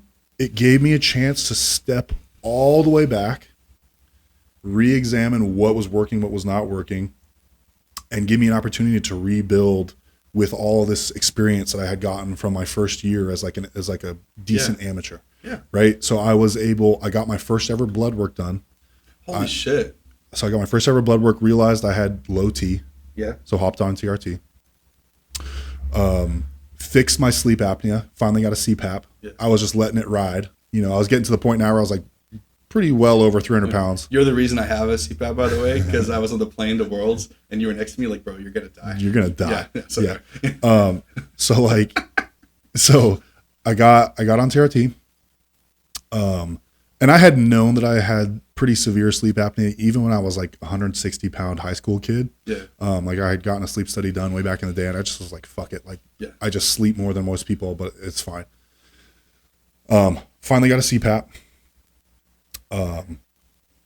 Changed my diet pretty drastically. Okay. To the point where like it was pretty close to Nathan Payton's diet. Like there's a lot less nuance to it. Like I was just like hammering what I thought I needed to, without like any of the carb cycling or genius shit that he throws in. Yeah. But it was pretty decent. Like what I was doing was pretty decent. Like fully hitting macros. I was doing good with macros and timings and stuff. And I also in the gym got an opportunity to start from zero again, you know, like work on all the mobility that I needed to, work on my technique, my squat technique, whatever. And coming back from that show, I think it was within 3 months, I was back to where I was previously. After that? Yeah. Okay. Yeah. So it took me like probably like a month to be able to fully close my hand again. Damn. But within 3 months, I was back to full mode. Yeah, but now you're sleeping. Now you're dieting even better. Now I have proper hormones. Yeah. Like everything is different, right? That's crazy. And so I have all this experience, and I have this new hunger for training and competing because I thought I was almost going to lose it. Yeah. You know what I mean? Like I had to sit out basically a month of no lifting, or like I still lifted. I had my little Spud Inc. deadlift strap, and I was doing a bunch of leg stuff and machines. But like there was a moment where I was like, damn, I almost lost the ability to do this sport that I love so much, right? And so, you know, I got into the gym. I was grateful. I was hungry. I had all this experience of my year as like a decent amateur level. My diet was different. My hormones were good. My sleep was good. And so I literally went from amateur in 2023, fucked up my hand, came back, 2024 happened. All right. Because that's when I go, how did you get to this? So the first one, is it Strongman Corp National or is it okay. Yep. So for people who don't, there might be more, but there's 3 major amateur strongman organizations, I would say. There's USS, which is kind of a split of Strongman Corp, but it's a beginner-ish. I don't want to disrespect people. And by the way, if you don't live in Texas or some of these states, you may only have access to this. So I'm not trying to disrespect people who do that. Yep. But I would widely consider the lower level of the strongman big ones. They have their own nationals. I went once early on, got my ass kicked, but that's okay. And it's not bullshit, but it's not lower level. Next, though, is Strongman Corp, and I think it's the biggest. And so if it's sanctioned by Strongman Corp, a Strongman Corp podium finish, you get a pro card, whatever that means. I know what it means, but I think it's kind of silly for some shows. Yeah. But it also invites you to the Arnolds, right? So it's big. Like that's kind of the apex of the sport for a lot of people. The other is OSG. Yeah. That's how I would break it down. I don't know if you agree. Yeah. But for amateur guys, that's where it's at. And then getting to the pro stuff's got some wonky ways to get there, mostly invite, but whatever. Yeah. So you're second in Strongman Corp Nationals, not even on a great performance, wouldn't you say? I mean, not being an asshole, but like. No, yeah. So, and before this, I had done the Shaw Classic Open. This was the year that Austin won. Right. And I got like 10th. 10th? Yeah. Out of 16. But it was like the first time that I was like, oh, like, you know, like just like with OSG, I was like, I can really hang with these guys. But that was like him. Gabriel Baroum was there, wasn't he? Yeah, it was stacked. Was Spurgeon Tom there Evans, that year? Tom Evans was or no, there? Tom Evans was the previous year. Yeah, it was stacked, man. Yeah, but I mean, like, those names. Wes Derinsky was there. Yeah. I think Tristan Hoth was there. Yeah, like, all the good Canadians. Yeah, that's insane. I mean, like, yeah. So that wasn't like 10th in that lineup. Joey Lavallee. Yeah, all those good guys. And then who's the? We'll cut this out. But who's the one with the OnlyFans? The really cool guy. Don. I like him. Like, he's funny as hell. Papa Don. Yeah, he's fucking hilarious. He took last. He's like a good deadlifter, and that was it. So it's kind of fun. Yeah. He's crazy. Anyway, so you had already done that. You'd already been in that world. I mean, you're Texas Strongest Man. You've been in OSG. You've been at. I mean, the fact that you nearly put in the beer stone with that lineup is kind of crazy, and it's on its own. Yeah. I mean, it was good events for me. It was like it was throwing and moving and carries and moving. Yeah, but I mean, like, I want to pause there. Like, I don't like hearing that from people. Like, the reality is, you're one of the strongest people if you're one of the strongest people. Get better at the other events then. Yeah. Like, stop bitching. Like, you know, like you don't want to run with sandbags or carry farmers. I hate that shit too, but it's part of the sport. Yeah. And if I was better at it, I wouldn't be talking about 24th at OSG. That's on me. So no, you placed 4th because you were 4th strongest there. Fuck that. Yeah. That's how I feel. Yeah. All right. So you're second there, but again, like probably had opportunities to be first, right? So at Nationals? Yeah. Yeah. So Nationals 2023, I go in and I had basically at the Shaw Open. The reason why I brought up the Shaw Open was I had beaten all the guys that were going to Nationals to get into the top 10 at the Shaw Open. So I was like, I came in there feeling like I could not fucking lose. Yeah. Like I was like, this is going to be a fucking easy one for me. This is the first time I ever felt like that. So I went into Nationals being like, ain't nobody going to fucking touch me. It's not even going to be close. Fuck all these losers, you know? And I go in there and not having that little bit of fear and doubt was actually a bad thing for me. So I went in the first like 2 or 3 events, not locked in at all. Had horrible performance the first 2. Super underperformed, like the log press for reps. Underperformed the throw, which was supposed to be huge points for me. Yeah. And then Tim pulled me aside and he was like, "Bro, you're gonna lose this shit if you don't lock the fuck in right now." And I was like, "Oh shit! Like you're right. Like I should not be taking 6th place in some of these events. Like these are my best events. Like that's crazy. And some of my worst ones to come." So came back for day 2, just fucking locked in, pissed off. I was like, I don't care who's here. I'm giving my best effort, whatever. Yeah. Hard charged back from like 8th place after day 1 to 2nd. That's awesome. Barely. Like it was very close. And I was fucking pissed. pissed. I was pissed. I was so pissed. Yeah. Because I should have won that show. And not to take anything away from Brian Kitchen. He's fantastic. He's gone on to do great things at SCL. He's super strong. But at that time, but that's why you compete, though. Yeah. I mean, like, that's it. You have to compete game day. Yeah. I don't care what your gym numbers are. Yeah, but just at that time, I was like, damn, I should have won. Yeah. But I took that anger into my training, and I had an off season. Like we basically had, I think that was sometime at the end of 2023 for nationals, so like probably September, October, or whatever. And then I didn't have until March for the Arnold Amateur. Yeah. And so I trained. I was so fucking pissed. And I remember, like, you know, Rob Figueroa would come into the gym. He'd be like, bro, like, your vibe's different training. Like, are you good? I was like, I'm good. Yeah, I'm just going to win the fuck out of this next show. Yeah. I was pissed. And so trained my ass off all winter. Prep went really well for the Arnold Amateur. And it was, like, not a good set of events for me either. Like, it was like squat for reps, which is like shit for me. And so I learned how to use wraps. I did a ton of squatting, which I think helped my overall strength level too. I just hammered a lot of things and trained like a fucking animal. And so I came into the Arnold Amateur. I was like, this is my one shot, because I was a pro now. So when you top 3 at nationals, you get your pro card, which means that you cannot do an amateur show anymore. So the Arnold is now a pro-am, so you could do it. But back then, the Arnold Amateur was amateurs only. You had to qualify from the nationals, but you couldn't be a pro. If you got your pro card at nationals, that had to be your only show that was next. So like if you got your pro card, you could only do the Arnold Amateur next and never again. Yeah. That was like the thing back in the day. Like you couldn't do any other shows in between. If you got your pro card at nationals, you couldn't do any other show until you did Arnold Amateur, and then you could never go back and do it again because you're a pro now. Yeah. And so I was pissed. This was my one shot, and I would never come back to that show again. So I came in, and honestly, I didn't even have that great of a show. Like I PR'd on everything, but I made some pretty big mistakes on like the Denny Stone carry, which is like a popular thing at the time. I fucking hate Denny Stones. I'm glad they've kind of phased out. Oh God, I fucking hate it so much. And like it's not really a strength test. I know, it's just stupid. Anyway, I didn't have that great of a show. Like I did PR and everything, and I did pretty well for where I was at. But I was going into the last event in 3rd place, and you know, because I had really messed up on the Denny Stones, and I think I ended up like in 6th place on that event for the finalists, and it brought me way down. But the top 3 were locked in. Like it was me, Josh Spurgeon, Andrew Burton.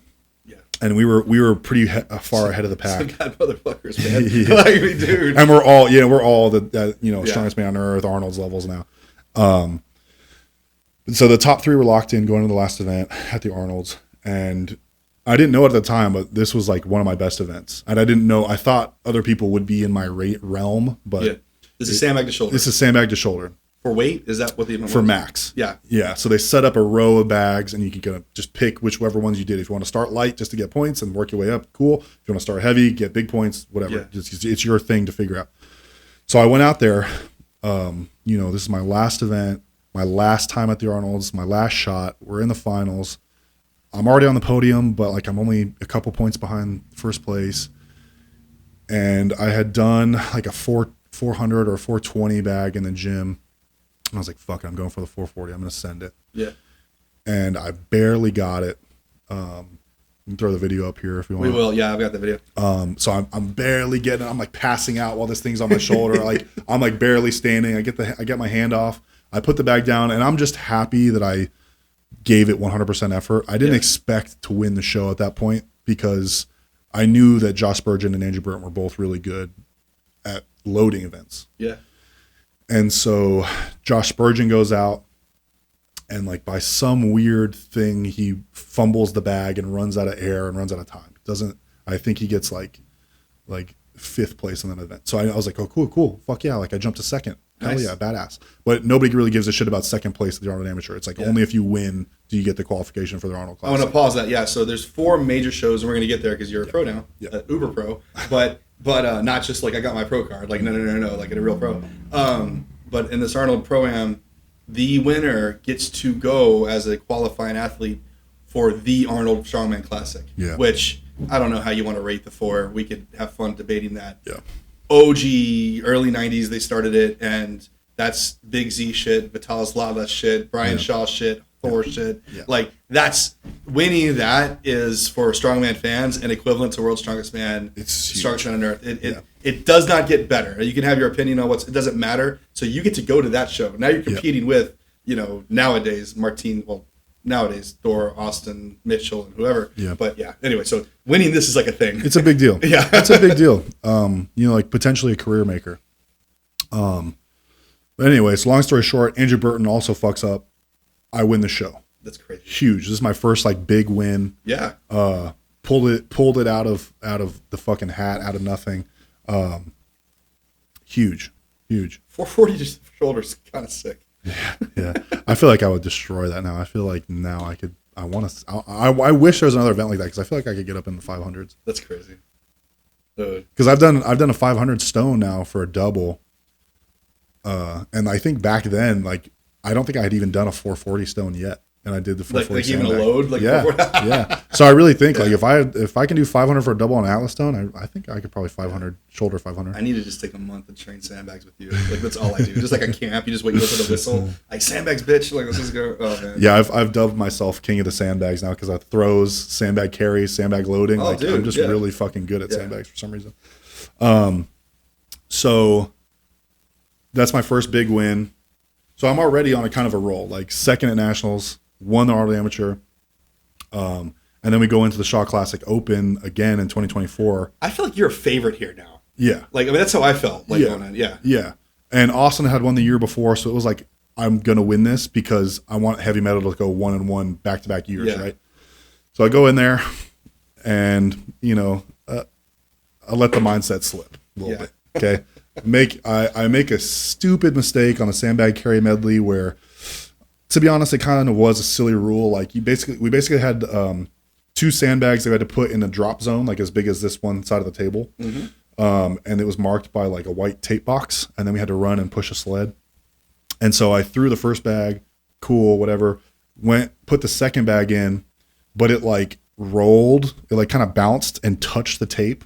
And it turned it into a 5-second penalty, which was on a 20-second event. 5-second penalty is a big deal. It's 10 spots, probably. Yeah. So instead of winning that event by 3 seconds, which would have won me the overall show, I think I took 7th in that event, and I lost. I took second place to Josh Spurgeon. Yeah. So another one of those shows where it's like, fuck, like I really should have won. Well, but it was like that was the rules. I fucked up. Whatever. And this isn't a shot, but like I think you expected more out of the Hummer tire deadlift there. Yeah. Or am I wrong? And then 100%. I think you expected one more stone. Yeah, 100%. Like just like, but I don't mean like more. But I still should have won if I had just not gotten that penalty. Right. Like I would have won if I hadn't got that penalty. Yeah. But it doesn't matter because I still got my invite to the Strongest Man on Earth. So the Shaw Open is a qualifier to the Strongest Man on Earth, which is another. But Brian only Shaw the puts winner. it on. Only the winner. Only the winner. But like I still, because people dropped out this year, I still got my invite. Yeah. And I think because Brian Shaw had like a very brief conversation, me and Brian Shaw had a very brief conversation about like how I had the potential to win. I just made mistakes. Like, and I think he saw that because he was there judging and hanging out. But yeah, so I won Arnold. I got second at Nationals, won the Arnold Amateur, second at Shaw Open, and then we get to OSG. Yeah. And OSG, it was like it was fucking built for me, dude. Like all my best events. And I still fuck up one of the events. I get basically dead last on the yoke because it was like the car yoke. Yeah. And so like it's super long compared to what we deal with in the gym. So like whenever you go to push to stabilize with the steps, the back tires come down further than you think. Oh man. So you got to set the crossbar a little lower to keep the tires off the ground. So like when I'm pushing, it doesn't. Yeah. Yeah. So like I guess I start the event, the tires are dragging in the back and bouncing. Man. So I drop. I basically take last. But all my best events were to come. So I hard charge, win basically every event. You're almost not in the finals, right? Yeah, you need the fourth event to get there. Yeah, so that was the third event in the qualifiers. There's 4 events. After that, I was like 13th or 14th place. That's crazy. And so like I was like, I'm not fucking doing this shit. The last event was like a sandbag carry sled push medley. Yeah. I won that by quite a few seconds. How heavy were those bags? They were heavy as hell, right? They were 325, 350. It wasn't bad. Well, okay, for me. Shut up. But like I knew I had to win that event to get into the finals. Yeah. Right. And that's like my best event. Like that's my shit I'm good at. So I win that event, make it to the finals. I'm in the finals in like 7th place, win the sandbag throws, top 3, the grip event, and then top 3 the stones. I win. Nice. They had 3 finals events? Yeah. That's cool. Yeah. Okay. They usually do. I don't know why they switched it down to 2 this year. Well, I don't know why they had that stupid wrecking ball hold in the first place. It's a dumb event. Yeah. I like that event actually. It's surprisingly difficult. Like when you get to the end game of it, like I'm sure everything's shaking. Like it's just like how long can you fucking hold your breath essentially at that point. So I mean, to recap there, like from Strongman Corp Nationals to Arnold Pro-Am to Shaw Classic to there aren't other amateur shows that are in that realm. Correct. They don't those exist. Those are the top 4 amateur shows. And that's not like a debatable thing. Like no one gives a fuck about USS Nationals compared to that, or I don't even know what else it would be. Yeah. Like there's some one-off shows, and like good for them, and they're cool. I'm sure they raise money, but like, nope, this is it. Yeah. If you want to do Strongman, you want to a win at one of these things would be like a career for people. So like, nope, I'm there. So like, fuck, that's crazy. Yeah. So we call the Shaw Classic, the Arnold Amateur, and OSG the amateur trifecta. Okay. Yeah. And so my goal for that year was to win all 3. Yeah. So taking it a second at the Shaw Open hurt so bad, but it is the best amateur run ever because only Tom Evans has ever won 2. He won the Shaw and he won the Arnolds, but he took like 8th at OSG. Okay. Yeah. So I for sure have the best That's unbelievable amateur year ever. That's so cool. But here's the thing, and it's an interesting thing to look at because the amateur shows, those amateur like qualifier shows for World Strongest Man, Giants Live, Arnold's, all that, really favor an athlete like me, like a very athletic kind of guy. Yeah. They really reward that in the events that they pick because they have to run through so many athletes and it's just easier to do less weight, faster events. So when you win all those shows, you get to the pro scene. The pro scene rewards static strength More a guys lot like more. Austin. Yeah. So, and that's why I think Austin never won any of those major amateur shows because except for the Shaw Open, which is usually more static than the other ones. And that's why he's doing better in the pro scene than I am because he has that static strength. He's getting rewarded for it, and I have to catch up now. Yeah. So it's kind of like a weird spot in my career where it's like I'm here, but I'm missing, 3% top end strength that I need to like really be competitive. But it's coming up. I mean, it's coming up. It's moving. But it's like, dude, you hit a 4. I mean, we'll go through the pro events because I want to. But yeah. like you hit, what was it, 430 log at Strongest Man on Earth? Yeah. That was 6 months ago, 5 months ago, whatever. Yeah. That like stop pretending that's low. I'm trying to think of a deadlift event you had. What'd you get the Arnold deadlift? Like 865, 880? Yeah, 840, I think. Let's just take a pause. Like this, I just recently crossed 700. Yeah. I don't know. Are there 500 people that can do that in the world? Yeah. No. Like, so, Yeah. 1 million people run a marathon a year. Y'all can fuck off. Like people who get to these strength levels. So I know you're ready to be world's strongest man and like you're hungry for it. Yeah. But like, let's stop pretending your top end strength's low. It's just only low compared to Trey Mitchell and Austin Andrade. Yeah. Like, like, dude. But that's why I think that this little 6-month off season that I have is such a blessing because like, yes, it sucks I didn't get invited to Rogue. Yes, it sucks I didn't get invited to the Back to the Arnold Classic. But now I have 6 months to do what I did when my hand got injured.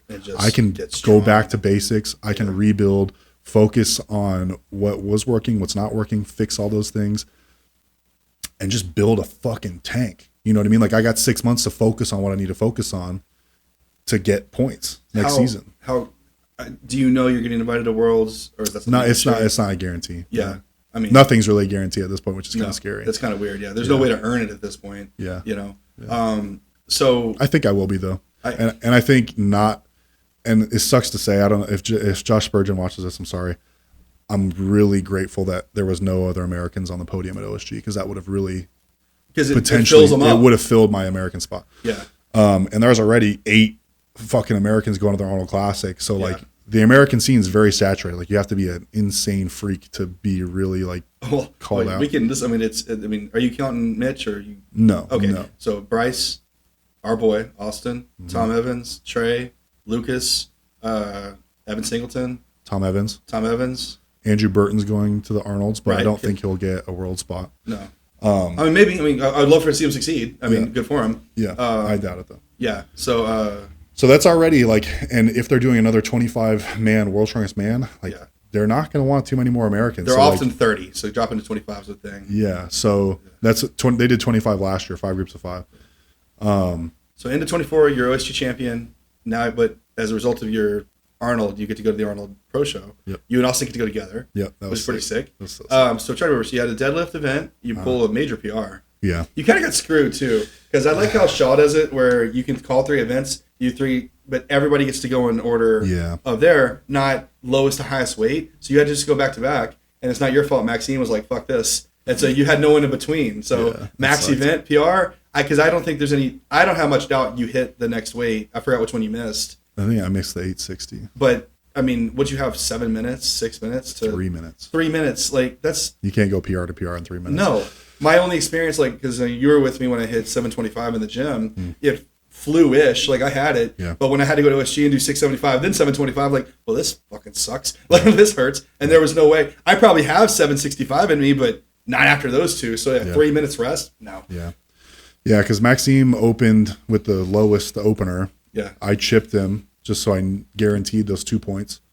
And then the next person I opened was Tom Stoltman at 880. Yeah. So I did my opener, and then they're like, cool, you got 3 minutes for your second attempt. Oh, my God. And so I was like, okay, cool, 840. Yeah. And then I was like, okay, cool, you got 3 minutes to 860. And it was like, well, fuck. Yeah. And Also not get more points either. yeah, it would not Unless have mattered. Maxime had chipped you back. Like, there was no reason. And he failed the shit out of the second attempt. But, like, it was for no points. The elephant bar deadlift is very difficult for a lifter like me who's very explosive. Yeah. Because it gets real whippy. So, like, I fly into it, and it whips up and then slams you back down. Yeah. It's very difficult.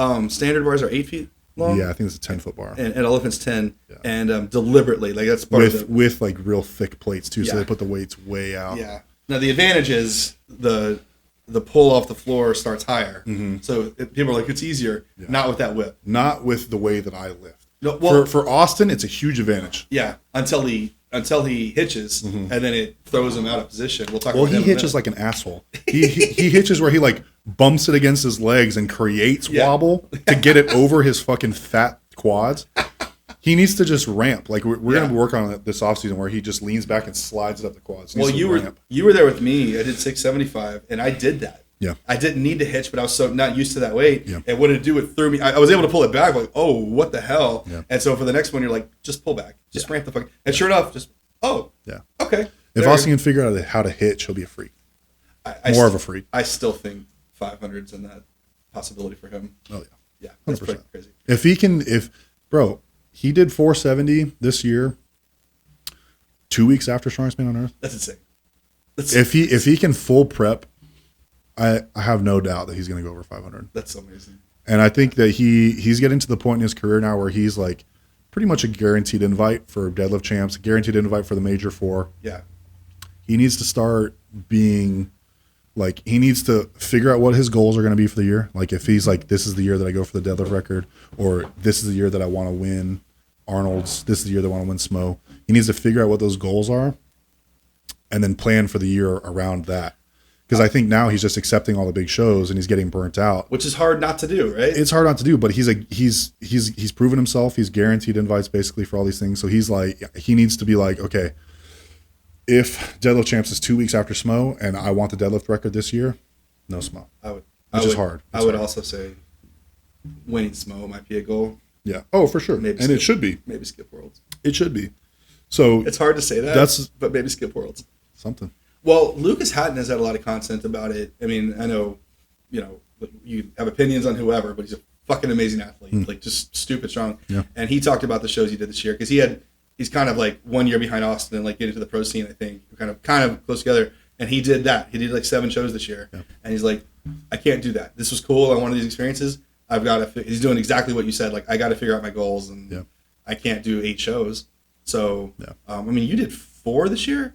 Because you had Irwin Albert Hall, I did 5. What am I missing? I did 3? Arnold Classic, Worlds, Giants Live, Strongest Man on Earth, America's Strongest Man. I missed America's. That's right. Yeah. Okay. That's sick.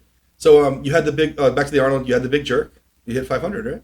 No, at the Arnold this year, I hit 475. Still, it's so fucking sick. I hit 495 at America's Strongest Man Oh, okay, with cool. like a ton left in the tank. Like I really undershot. Yeah.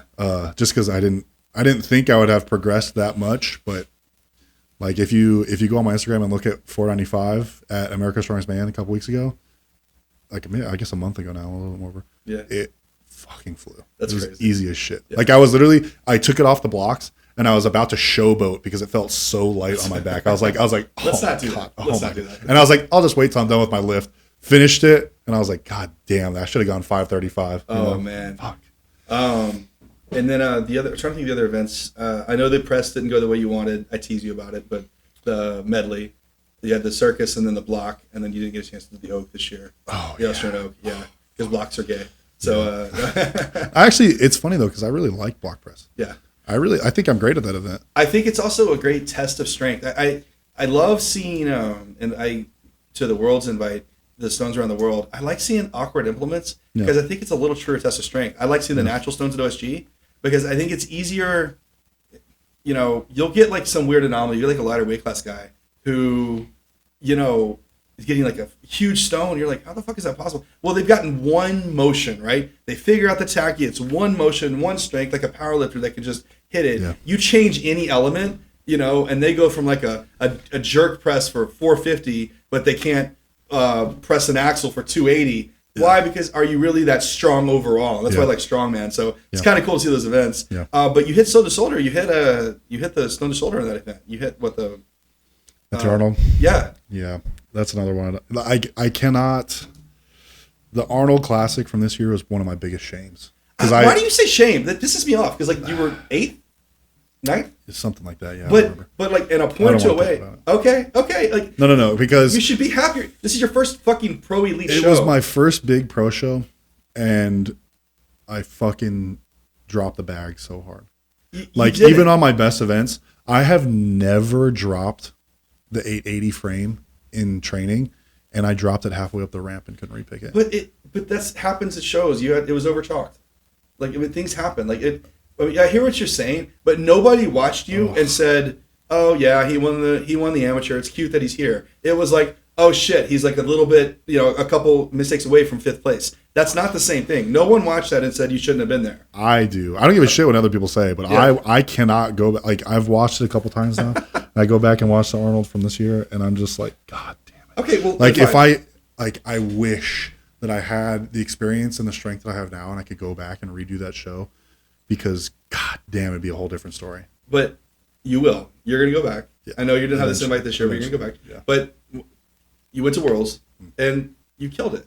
I know you went to finals. I know you're gonna say disappointed, but you were. I mean, depending how you do the points, because it's a little like the groups matter a little bit, so it's kind of hard to say. But you were one out of the finals if you did a points a certain way. Yeah. Well, they did to rescore the points for the finals at World's Strongest Man. They scored because everybody did the same events this year. Mm-hmm. They scored everybody like against themselves. Yeah. I was in 11th place. I was the first person not in the finals. Yeah. I mean, and you just did well in all the events. What is there to say? You lost to Pavlo Kordiaka and Luke Stoltman, right? Yes. 2 rare Strongest Man winners, 2 former finalists. Like, let's stop pretending that's like, you know. But here's how close it was. Okay. I was 1 point behind Luke Stoltman to get into the finals. He beat me on the Stones of the World by 1 second. And if you go back and watch that event, that 1 second could have easily been gotten back, because when I picked up the Husafell stone, I took like 3 good breaths, probably like 5 seconds worth of breathing before I picked it up and ran around the barrel and came back. If I had just gone, I would have been in the finals. That's crazy. Yeah. But that's how close it was. And yeah. You know, I have, I kind of keep a list, like on my phone. I have this, like, this is my results from all my shows. Yeah. And I have notes about like what I learned from those shows. And like how I felt about it and stuff. And like I kind of look back at it and study it sometimes. And that's one of the things that was like little tiny details add up at a show like that, where everybody is fucking strong and fucking fast.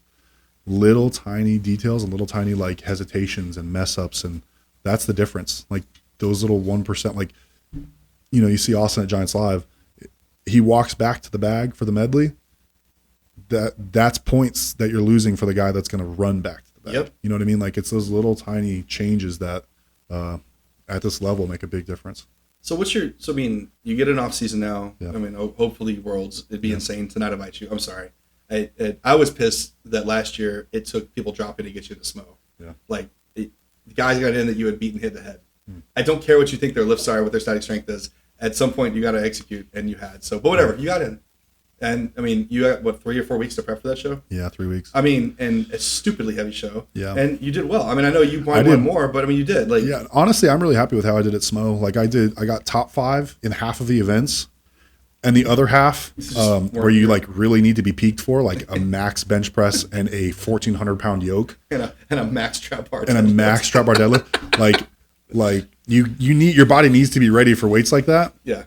Mine wasn't. I was happy with how I did. Yeah. You know, like considering the time, I PR'd every single event, top 5 half of the events. Top 5 power stairs, top 5 throw.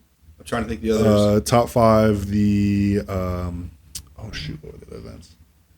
I was sorry, not top 5. I was 6th on the log press.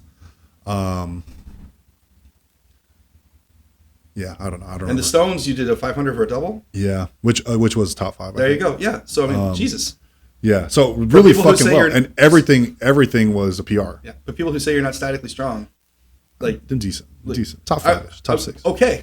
Yeah. But it's just my deadlift. My deadlift is the only thing that like really drags me down. Yeah. Like I genuinely believe if I can get 5% on my deadlift, I can win every show.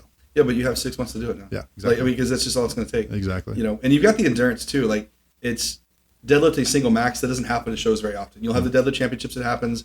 You know, Arnold happens often with the elephant bar. They like to do that. But I mean, most of the time it's a rep event. Yeah. You'll do like an weird axle, and you just got to push. And as long as you can get the weight up, it's not strength matters, but that endurance, that long-term endurance is another part of it. So yeah. You're not that far. Yeah. That's cool. I'm excited. So I think like if you look at the history of my career, like the year before I started winning everything, I was, 10th at nationals, 15th at nationals, whatever. I was 10th at SMO or Shaw Open, and then I won everything. And I think it's going to be kind of a similar pattern where this year I was, 10th, 12th in the world, somewhere around there. Yeah. And I think another either this year, like 2026 season or 2027 season, I don't see me I see myself winning everything. I mean, that's what you're supposed to do. Like, that's sick. Yeah. So, I mean, that's your goals. Yeah. So for 2026, I know you can't control where you get invited. Yeah. So, but I mean, in your mind, how do you set goals? Is it I want 5% of my deadlift, or just train my ass off and be stronger, better? How do you do that at this level? Well, I think heavy metal is a unique, like on the wall of heavy metal, it's only the strong survive, and like a common phrase that we use around the gym is we stay ready. Yeah. Right. So I'm going to off season my fucking ass off. I'm going to take, absolute advantage of this time that I have to get better, where I'm not focusing on a skill work with events. I can just focus on what I need to focus on to get better and get more points next year. And if opportunities come, I will be ready and I will perform, and that will open the doors back up to the big shows. Yeah, it just is what it is. You're going to get back. I mean, it's sports. It's too injury laden. You're too prominent, and you're too good a personality. That's the cool thing. Is like you're a good dude. So I mean, I don't know if you hope or glad this matters, but like you're friends with Laz and Liz, and y'all have content together. You're friendly behind the scenes. Austin's in this realm as well. I agree that he's. It'd be weird not to invite him to a major show. Yeah. So like, and you're in that scene, and you proved yourself the last 2 years. So like, there's nothing to talk about. Yeah. I mean, I know you need to give the Andrew Burtons a chance. You do. He won Arnold. That's where it's supposed to be. I don't remember. Spurgeon won SMO last year. He won. The year before, and he needs to have a chance. I don't remember who won this year, the Classic Open. Ben Glasscock from England. Yeah. Oh, that's right. Yeah. I was happy for him, actually. Yeah. I like He's that such dude. a good dude. Yeah. I'm happy. I don't know that SMO's a great place for him, but hey, go do it, bro. It's gonna be rough. It's gonna be rough. But I think he's not. Ben is not weak. He's a phenomenal stone lifter. Like he's great overall. He just like me doesn't have that top end deadlift. Doesn't have the top end squat. So it's just gonna be difficult. He's just fun because he looks so normal. And his last name is Cock in it. Yeah, that's kind of funny. Yeah, well done. All right, I like talking to you, but we'll go through. One of the videos you sent me, it's just a stone lift to shoulder. What was significant about that? It looked outside. One of them. It wasn't Arnold. It was outside a natural stone. Oh yeah, that was after Giants Live at Royal Albert Hall in July of this year, and my wife and I took a week after to go and drive up to the Highlands of Scotland. Yeah. And it was just, I think it was called the McGregor Stone or the McLaughlin Stone or something. Okay. But it was a natural stone in the Highlands of Scotland that we found at this pub in the middle of the hills. And I just want it, dude, it's such a vibe. Like going there and like being like next to a loch with like the rolling green Highland Hills in Scotland, barefoot, lifting a stone that people have lifted for hundreds of years as a testament of strength. It was so cool. So cool. So you say that. I've told Austin this. Yeah. I watched Magnus this year. I would have been like 8th. Yeah. I want to go really bad. Me too. So that's on my like list of like I want to go do that. Let's go do Magnus qualifier together. I'm down. I don't want to do it in your division. No, we have to be the same open. But I need to pick. I've never picked up 410 in a Husafel at all. A year and a half ago, I picked up 300 and it was easy. It's like okay. So maybe I could get 410 up, but I got it. I've got to do that once. I'm probably 2 years away from that sick, but Lucas Hatton actually went. This guy named Levi Strong won, who I never heard of. Another fucking strong American. Dude. Right? That's what I'm saying. We're like saturated, man. Yeah. It was so all the events were outside. Yeah. The old school Husafel, which I just have to do now. Like I just can't not. Literally outside on a trodden path that's uneven with a 410-pound sheep gate. Yep. Stone and like okay I'm like a natural stone over bar and those were miserable looking to pick up. Lucas only got 3. Yeah. Then he had a hoist, which was a freaking crane, a fishing thing, and it wasn't a latch. You had to hold it to come up. Then he created this stupid event. Did you watch it in the pool? Yeah. But cool. Who cares? I don't care. I was like, I've got to do this show. And I looked at and a log lift, the biggest lift was like 370. Like, I mean, I'm not 370 yet, but I would have got the first 2 logs. Like, I can do this shit. Yeah. Like, okay, so that's kind of my head. Like, yeah, I'm gonna go try to qualify for that because that's. I already emailed the guys. Like, I don't care. Yeah, the whole year I've been giving Monica Magnuson, her Magnus's wife. I've been giving her shit because she didn't invite me. You would have. I think I would have done pretty well. Those are all great events for me. I'm having a hard time seeing how you I'd like to see you on the podium there. I think it would have been hard. For sure. Well, because I mean, Lucas is he killed the block press and he killed the log, but I have to believe you win I think you beat the hoist. I think you build the natural stones. You're just so much more built for it. Yeah. I think usually they have like a throw medley too. Yeah. Husafel, he did have a throw medley. Yeah. I think you podium. I really do. Yeah. Or if not in contention to win. Yeah. How do you think you do on the OG Husafel? Think you can break the record? Win, yeah. Think you can break the record? I don't know. 3 laps is a hell of a thing. Man. It's a hell of a thing, especially like in the snow. Like this year, they had a little bit of a better chance because it wasn't like icy and snowy on the ground. Because like last year they did it, and they would like brush off ice from the Husafel stone before you go, cool, and you need such a good grip on it to keep it up. That's a good point. Like off your legs. Yeah. So I think they stood a really good chance this year, but Vilius's record is pretty mind blowing. Like we did at the Beer Stone with Bobby and Lucas and all them. We did Sticks and Stone. David made a replica concrete Husafel, like same exact shape, same weight, everything. 410 and all that. 410, same exact shape. Nice. We had to pick it off the ground just like we would have to, and I think I got 150 feet or something, which is like half the record. But that was 3 years ago. So 3 years ago, man. Yeah. So I think, and I won that event. I have a little tiny miniature Husafel trophy that David made me because I won against really cool. some of the best in the world. You know, I love that. But I think that would be a fantastic event for me. I wish they had more max distance like front carries like that. I feel like that's a good Strongman event over some of what they do. Because I mean, I know Austin doesn't want to hear that, but because he's not good at it. That's why he says throwing's gay because it's like you're not good at it, so it's gay. I love the throwing that have gotten heavier. I like the throwings for max or max height. Yeah. I like those. I like max weight more because I feel like it's more explosive. I don't love the speed ones because I don't know what we're testing at that point for lightweights. Yeah. The test I like is we have a really great athlete at our gym, Richie Muchigamba, who's an elite middleweight. He's done, I think, PCL or something like that. Yep. Stupid. My mind is if an event is set up the weights need to be such that you and Austin beat Richie. If Richie wins that's not a shot at Richie, but you're 100 pounds bigger. You're a pro open wins heavyweight. Yeah. If the event, the lighter guy wins, like significantly lighter, then it's not heavy enough. That's how I think of it. I agree. Yeah. Because Worlds has some of those where like they had the sandbag that they're all 260 and like, what are you doing? Yeah. Like I can pick that up. That's heavier in my shows. Like this is stupid. Yeah. Make them 400. Yeah. Because you can do that. I agree. You're the quote not strong athletic one. Yeah, you'd win those kind of fucking events. So that's how I would do that. All right, let's do some questions, man. Okay. She wrote these, and I like it that she does because she's not like a dork strongman fan like me. She goes, "What's harder for you, physical or emotional strength?" Emotional strength actually comes pretty naturally for me. So I think definitely a physical strength, like just being maximally strong, I think is strangely enough the hardest challenge for me because my body just is not naturally wanting to do it. So I'm forcing myself, like my physical self, to do something that it doesn't want to do.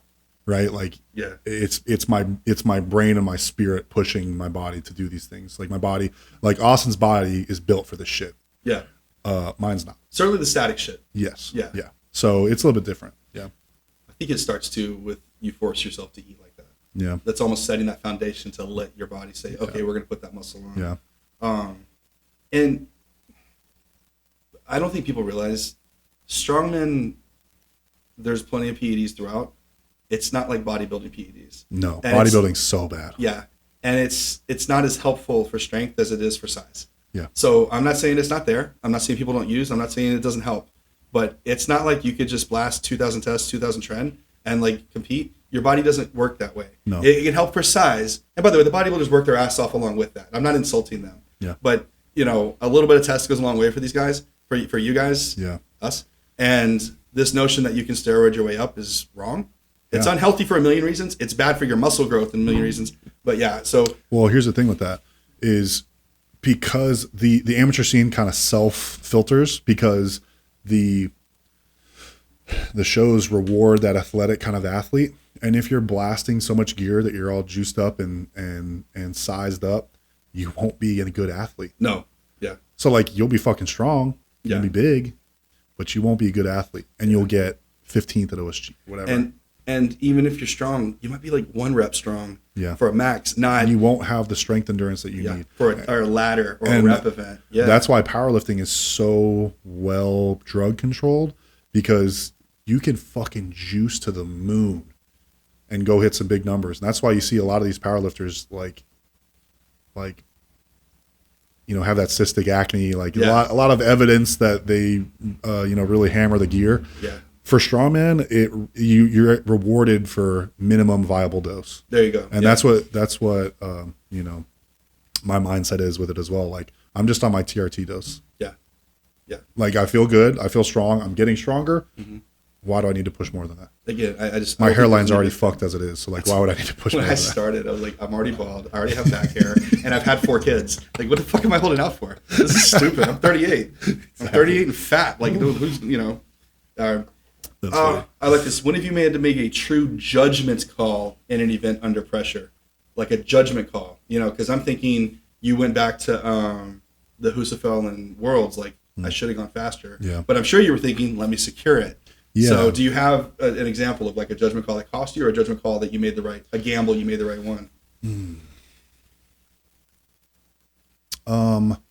I remember the one that just like popped up in my head right now. The one that I remember the most clearly, and I think because it was one of the most painful ones, was the 2023 OSG. It was the last event to qualify for the finals, and I was in 16th or whatever, so I had to win the sandbag to shoulder event, and ended up getting 3rd anyway. It was pretty good, but I didn't win to get into the final. But it was the very last bag, and I had to shoulder. I think it was like a 400 or a 410 or something. It was after already 3 other bags. So I was fucking exhausted, and I just remember I need to win this. I need to go now. No time to rest. And so I had it on my lap, and I was like, 1, 2, go. And I should have let it sit on the ground until I had 10 seconds left and waited. Oh, okay. And what I did instead was I rushed it to my lap, took a big breath, and just sent it, thinking that I could just work it up even if I was passing out, and it did not happen. And I didn't get the qualification because of it. I got you. But it's one of those things where you risk it for the biscuit, and sometimes you got to send it, and sometimes it plays out, sometimes it doesn't. Another example of that is at America's Strongest Man. I knew Lucas Hatton was going to use the VersaGrips on the deadlift ladder, which is miles faster than the figure eights. Mm-hmm. But I didn't bring VersaGrips because I thought they were against the rules, but they weren't. And so I never do over under grip, and so I was warming up on the deadlift trying to do over under grip so I could, stay on pace with Lucas because I knew he was going to be really fast with the Versas, and it just felt real bad on the bicep. So I was like, I know I'm going to lose a little bit of time just figure eighting every bar, but it's worth the trade off of making sure. Exactly. So, and it that cost me the show. I took second to Lucas. If I hadn't gotten 6 on the deadlift, I would have beat Lucas. I was only a point and a half or 2 points behind him. And it's just one of those calls where it was like a pro and cons list. I could either risk my bicep and, potentially win the show, or do my best with what I have, but don't risk an injury, and I think I made the right call. I actually have a question for you about mine. You got there right as I started the log event. You were right next to me. It was pretty cool. Because I hadn't seen you. You were like right beside. Like I was like, oh shit, there's Nick. Like I didn't look over. Like I know who you are. Yeah. My warm ups went like shit. So the logs for us: 285, 310, 340, 320 is the max height hit. I hadn't missed 300, 310 all prep. I'm like, this is what we're doing. But when we did the warm ups, the logs were a little different, just because that's how they are. And 265 felt like shit. And I'm like, what's happening? I'm prepped. I'm peaked. This is stupid. Yeah. So I told Austin, like, dude, like, I don't know what to tell you, but like, I don't know what's going on. He goes, just try, see what the clean feels like. 310, go. Yeah. Of course, I hit the 310 clean, and I almost sent it so fast I was like unstable. Kind of happy I got the down call because I think that was all the suspect. But like, I was pressed. I was just. Do you remember who your judge was? Tiffany, the hard one. Wow. Yeah, it wasn't. I'm gonna give her so much shit about this. You better send me this clip because I'm gonna send it's it on right my to her. Instagram. But yeah, I mean, if you watch it, it's from a distance on the screen. So it gets up, and I get up there, and of course, like I'm just off balance. Like it's one of those annoying things because you fucking pressed it. Yeah. And I'm kind of there, and there is a pause, but it's a short one. She hits down, and I'm like, thank God. Yeah. And like in my head, I'm like, I hope I got that. I went right for a second rep, and I really wish I'd have waited 15 seconds and pressed again. How do you get that discipline to know that? I don't know. That might sound stupid to people, but like in my head, I really wasn't sure where I was at. And honestly, I think if I wait, there's a decent chance that second one goes up. But I got the cleanup. I was amped. It's fucking OSG. I got the and then, oh shit! I did. It's just a little more leg drive. You get it over your head. You're good. How would you approach that in your head? Like So I was the same way for a long time. I would get very amped up and just fucking send it. And it took me a long time, a lot of show experience to get to the point where you're less, I don't want to say less fired up, but you're fired up is a lot more focused. Okay. So like you gotta get amped up, like fucking go Super Saiyan, whatever, and then focus it down to what you need to do. Remember what you did in training. Remember where you're at right now. Remember your goals. Remember like your game plan. The game plan is very important. Yeah. So like if you had hit 310 in training and it was 320 for reps, like you only hit 310 for 1 in training, go for a single, give yourself as much time as possible to hit a second one, be happy with the PR, go home, see how it feels. Yeah. If you had done 310 for a triple in training, then we know the timing, right? So like it's very important to have a game plan going into each event. That's a good point. Yeah. Like if you had done, if it was 1,000-pound yoke and you had done it in 10 seconds in training, fucking go for it. If you had done 1,000-pound yoke in training and you dropped it 3 times, do 10 feet, drop, reset, do another 10 feet. Like have a game plan is basically what I'm saying. Yeah. Okay. That's good. And so whenever you have a game plan and I'm not saying this to be a dick to Austin, but that's the coach's job is to get you because there's so much shit going on when you're at a show. You want to have as little to think about as possible. That's a good point, yeah. So it's a coach's job to be like, here's your goal. Here's what I want you to do. If it feels good, do this. If it does not feel good, take your time, do this. Yeah. And that's a coach's job. He said get one, so that's fine. Yeah. Well, then you should have, that's perfect. You should have hit 1, step back, fully reset. I got you. And done an assessment. Yeah. And that's just show experience. So that's on you. That's, it is. That's just show experience. Like, and it's funny because you'll remember that moment next time you're on the field. 100%. Like next time you're at a competition, you'll be like, I rushed it last time. I'm going to take a step back, fully evaluate. Are my shoulders good? Triceps good? Glutes ready? I have my breath. All right, let's hit it. I got you. Yeah. Or you step back, you're like, fuck, I'm really amped up. I just need to like, yeah, that's what it was. Vibe out. It's OG. So first event, I hit one. Like, chill. Yeah, and just understand, like, and you get to the point too where you're like, I'm good at this. I don't need to fucking freak out. Yeah, I've been here before. I've done this in training. Step back, assess. I'm kind of in the middle. Yeah, I'm not at the freak out, but I'm also kind of in the like, just believe it. Yeah, like you belong here. I don't care if he's a foot taller. You're good. You've hit this. That's crazy. Just focus on you. Yeah. This is a more of a nerdy, wonky question for strongman guys, but how do you manage volume training, peaking, max training? Like, do you see what I'm asking? You know what I mean? Like, when is it volume? When is it? I mean, I have a general idea. Like, I'm off season now for me. Yeah. You know, because really it's kind of about OSG going forward. I'm gonna do Texas in April, but right now, like, I did sets of 15 rep squats yesterday. Yeah. Like, how do you do that? How do you manage volume, strength versus peaking versus event training? Yeah, so it depends on if you're on season or off season. Off season is a lot of, and it just depends on what the goal is. So it's athlete dependent. Off season is a lot of volume. It's a lot of growth and mobility and resetting and high volume. Less focus on maximal strength, unless you're me, and that's the whole focus. But no, I think, and Tim is really good about this. He's kind of taught us and led the way on this. Is when you're on season, it's a healthy mix of all of it. Yeah. So in the start of our workout, we're doing a little bit of cardio and our activations. Then we're doing our event work, so strength and skill work for the events. And then afterwards, your accessories are also bodybuilding / volume to help with recovery and to build a little bit of size. So it's a healthy mix of all. But if you're doing like whole blocks of something different, you're probably in an off season. I got you. Yeah. You know, I think it's a good lesson for people. I was especially, I don't like picking on powerlifters, but you know, yeah, fair. Mario, very successful powerlifter. Yeah. And I think one of the reasons he doesn't train like one. He trains like we do. Yeah. Because I have the same program. I mean, I'm sure it's tailored, but I do the same thing. Yeah. Nasty cardio block, activation, or like the old man prehab, then activation, event, strength, heavy strength, and then bodybuilding accessory, whatever you call it. I do the same steps. In the off season, it's just different because it's a lot more volume there. But you don't have to hit maxes to get stronger. Yeah. And that's, I don't know why that's hard for people to grab. I don't know if it's a mental thing, if it's a cultural thing.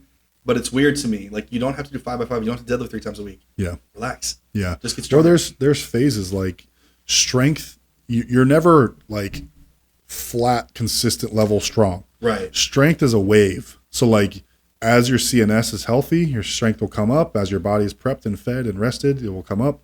And then as you use that new strength and your CNS gets fatigued and overburdened, it will automatically shut you back down to a lower strength level to heal. And then if you have done everything right, the next time you go up, you'll be a little bit stronger. Yeah. And it's a wave. It's called periodization and progressive overload. I got you. And it's a well-studied thing, but a lot of people don't understand that just because you hit a 600-pound deadlift doesn't mean that every single day you can hit a 600-pound deadlift. Yeah. You know what I mean? So it's just something that people need to break the habit of, is like, you may be strong one day, but you're not strong every day. And you have to understand that some days it's different. And that's why we have different rep schemes and shit. Yeah. I think that's just the knowledge that there's a difference between your like foundational muscle capacity and your central nervous system and that relationship. That's why that's true, right? Yeah. You know what I mean? Like you have to manage that so you can build with whatever rep scheme, tailored rep scheme over here. Also, what are we doing in off season? Like for me, like my foot bends that way because I'm old and dumb. No. So what am I doing? I'm working on that. I'm working on a couple inches. I'm working on these things that I can do in the off season, but I'm still doing volume to be strong. I don't have to hit 700 every 3 weeks to know I can do the deadlift. It's there. And it's funny too, because like those little positional changes, now you're stronger because you're in a better mechanical position. Exactly. Right? Like you're working on mobility. Oh, now you're in a better place to press on an axle press. Right. So like you're stronger. So like crazy, even though you didn't work on strength necessarily, you're in a better place to be stronger. You're getting better mechanical advantage. You've learned a skill. There's a lot of different ways to get stronger. You've got your strength endurance is better. You have a bigger muscle mass because you've been doing bodybuilding, and now you can refine that bigger muscle to get stronger. So it's like it's a system. There's a progression to it. It's cool though. It's so cool. Yeah. I like how much we know now compared to times before, but how much we probably don't know, and we're all getting better. Yeah. I do like watching some of the old strongman guys. One, it's just fun. Yeah. The events are different, but two, like these figures like Z and Brian, like they pioneered this shit too. A lot of this doesn't exist. Yeah. And think about guys, Andy Bolton, the first 1,000 pound, like they had to pioneer these training things. Like the people should give, I think, more respect to like your Jerry Pritchett's and your Lawlesses. Like we don't know something, it's kind of cool. Like they created the path for us to be. And I think like that generation, like that's why they call some of the new guys like sissies and stuff too. Cause like, something that hurts a little bit, we'll take a day off the gym. Like, nah, fuck, like I'm going to train no matter what every day. Like, and there's something to that. Like there's a level of discipline that it's like, it doesn't matter how you feel, you're going to train, and you just train through pain, train through injuries, whatever. But there's also, I think, a very healthy balance between that and, a very scientific based, RPE based kind of program. But it requires such self-awareness and such honesty. Yep. Like I think that's the hard part for people. It's funny, newbies to the gym, I think, always undershoot what their RPE is. Mm-hmm. But then you probably have experience with your clients or yourself, like, RPE 8 turns out to be a 10. Max. Yes. Yeah. And Tim still puts on my workouts today, RPE 8, do not max out. Still to this day. But I think that balance is what makes the me, Austin, Tim trio so powerful, because we all have like very different perspectives and very different skill sets and very different like ways that we approach our training, that it actually like turns into like this really balanced system. And I think that's why I've progressed so quickly. That's really cool. Yeah. What advice would you give people who struggle with being consistent? Ooh. For me, I would just say, like, take a step back and remember why you're doing these things. If you have a very strong why, if you reiterate it often, like, I want to be stronger so that I can play with my kids and not be a decrepit old man in a wheelchair. Or I want to be stronger to look better naked, or whatever. If you have a very strong why, like for me, I want people to remember my father's name. I want my family to be proud. And that includes Tim and Austin and all in the gym family. Like I have a very strong sense of like pride that I want y'all to have in me. And like rewarding that faith, rewarding the effort. So like it's different for everybody, but I think if you have a very strong reason as to why that you would go through the suffering and the discipline and whatever, it makes it a lot easier to stay that way. Yesterday the workout, that was volume, right? And I don't know how you are, but you're a better athlete than me. Like just athletic. Yeah. And I almost threw up after the second set. It was 12. But it's hard to describe to people. You love it because it's getting me towards a goal. Yeah. I know I'm stronger today than I was yesterday. Yeah. It's just hard to explain. I agree.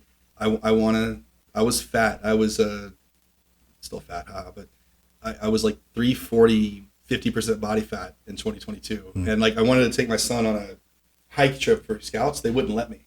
Yeah. Because I didn't meet their physical requirements. Wow. I had to get down to 15% body fat. Wow. Because they did BMI, and there was no way I was ever going to BMI. Yeah. I got down.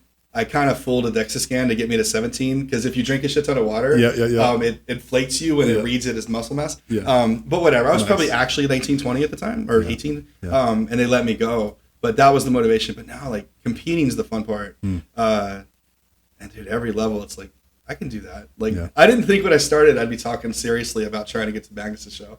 Like, that's kind of sick. And I'm like, kind of quietly like, I can get to the Giants. And it's addicting. I can get to a Giants. It's addicting. Like, it's not like, yeah. And I think not that old yet.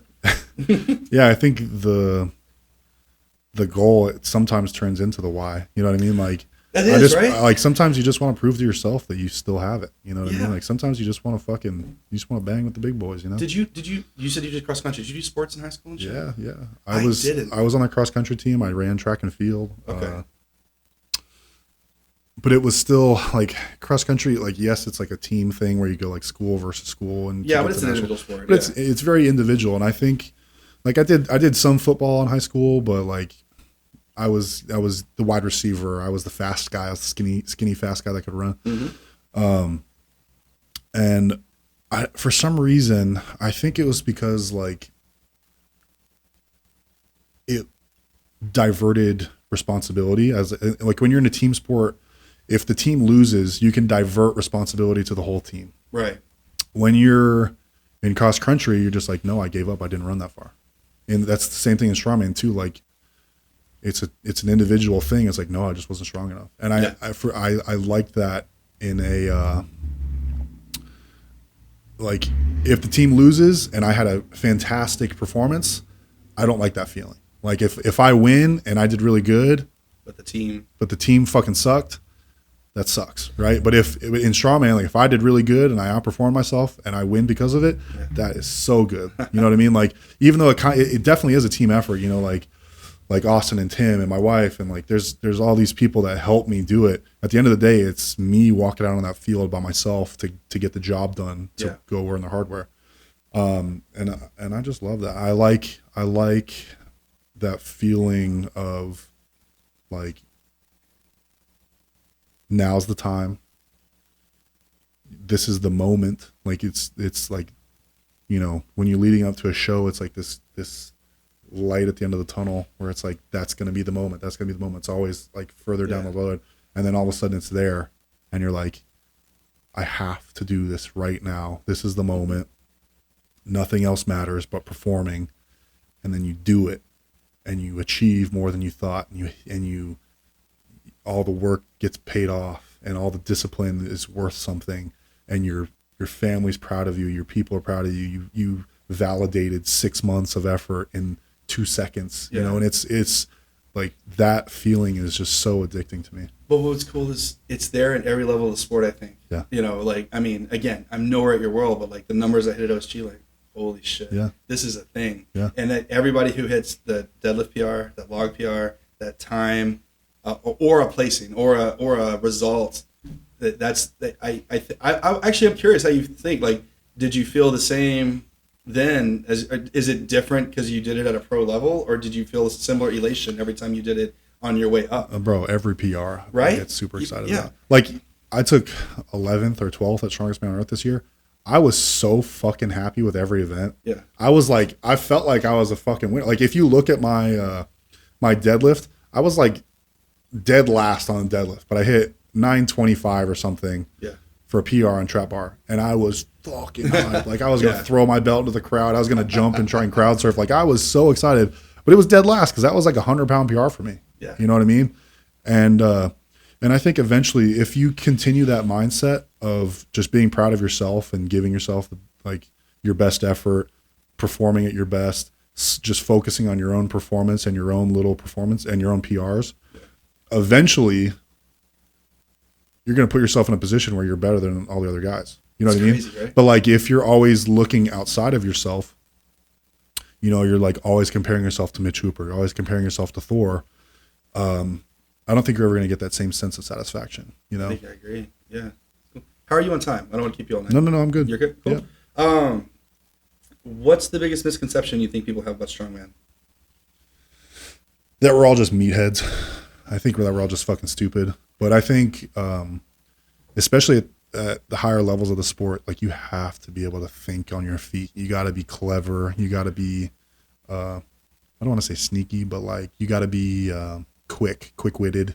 Because there's a lot of times self-aware. Yeah. Right? Yeah. Well, because, you know, the business, it becomes a business at the top level. Like, when you're top 20 or whatever in the world, like, it kind of becomes a business. Like, you all of a sudden have to be a social media manager. You all of a sudden have to be a dietitian. You all of a sudden have to, you know, be a fucking travel agent because you got to coordinate all these people, you know, your massage guy or your wife, your family, whatever. Like, you got to have like a business, like you have to be able to talk to businesses and get sponsors and talk to promoters and sell yourself, and then, you know, sell t-shirts and whatever, like and you sell coaching and like it. You'd think that it's just go lift rock, right? Yeah. But it's so much more than that. Like, especially when you try and make a life out of it, you know? I don't know if this is true, but one of the things I love about it, I just don't feel like there are shortcuts in this sport.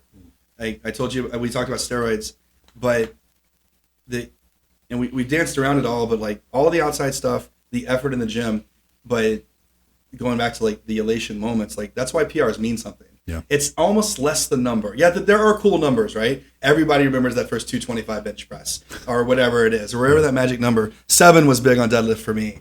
But it's more about when I hit them, and I feel like you're probably the same way. I don't just think about the moment. It's like every night at the gym was worth it. Yeah. Putting that goddamn CPAP on, you know, choking down dried stupid chicken when I wanted a Butterfinger. Like those, like, and now it paid off. And there's just no shortcut there. Yeah. You can't half-ass yourself. Yeah, there are going to be guys that are naturally built that maybe started like a 600-700 pound deadlift, but there's no accidental 800s or 1,000-pound deadlifts. There's no accidental 400-pound log presses. There's no accidental Husafel carries. You know, nobody. Maybe there's a couple freaks, but not many that can pick up 400-pound rock. Yeah. Nope. That took effort. Yeah. And not half-ass effort. You know. And I think that's why Strongman is such a close-knit brotherhood. Like, everybody's so supportive because we know exactly how much sacrifice and effort, time and energy and mental energy and emotional energy that it takes to get strong. Well, and it's such a long process. Well, you talked about newbie gains, and I think that's where most people plateau at the gym, and you understand why. Yeah. You go to the gym for 4 months, and you go, just because you're learning how to use your body for the first time, from benching 95 to 185. Well, this is easy. Well, not really, you know, because now the next 20 pounds doesn't feel like that.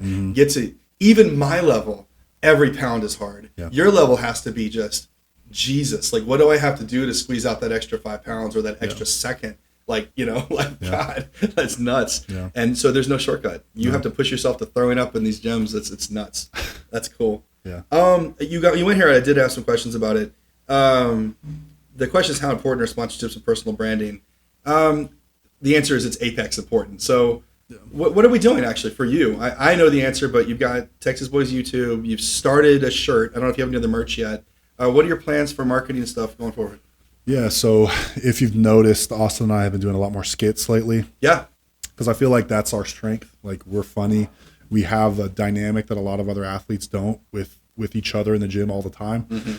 So we're leaning into our strengths. We're going to do a lot more of Texas Boys content. So we're going to be doing a lot more skits, like short form skits on Instagram and TikTok. We started a TikTok page. Good. We're going to be doing more of our long form content on YouTube, where we're just like showing our workouts, but also introducing that humor back in with the, you know, like ghost adventures and stuff like that. And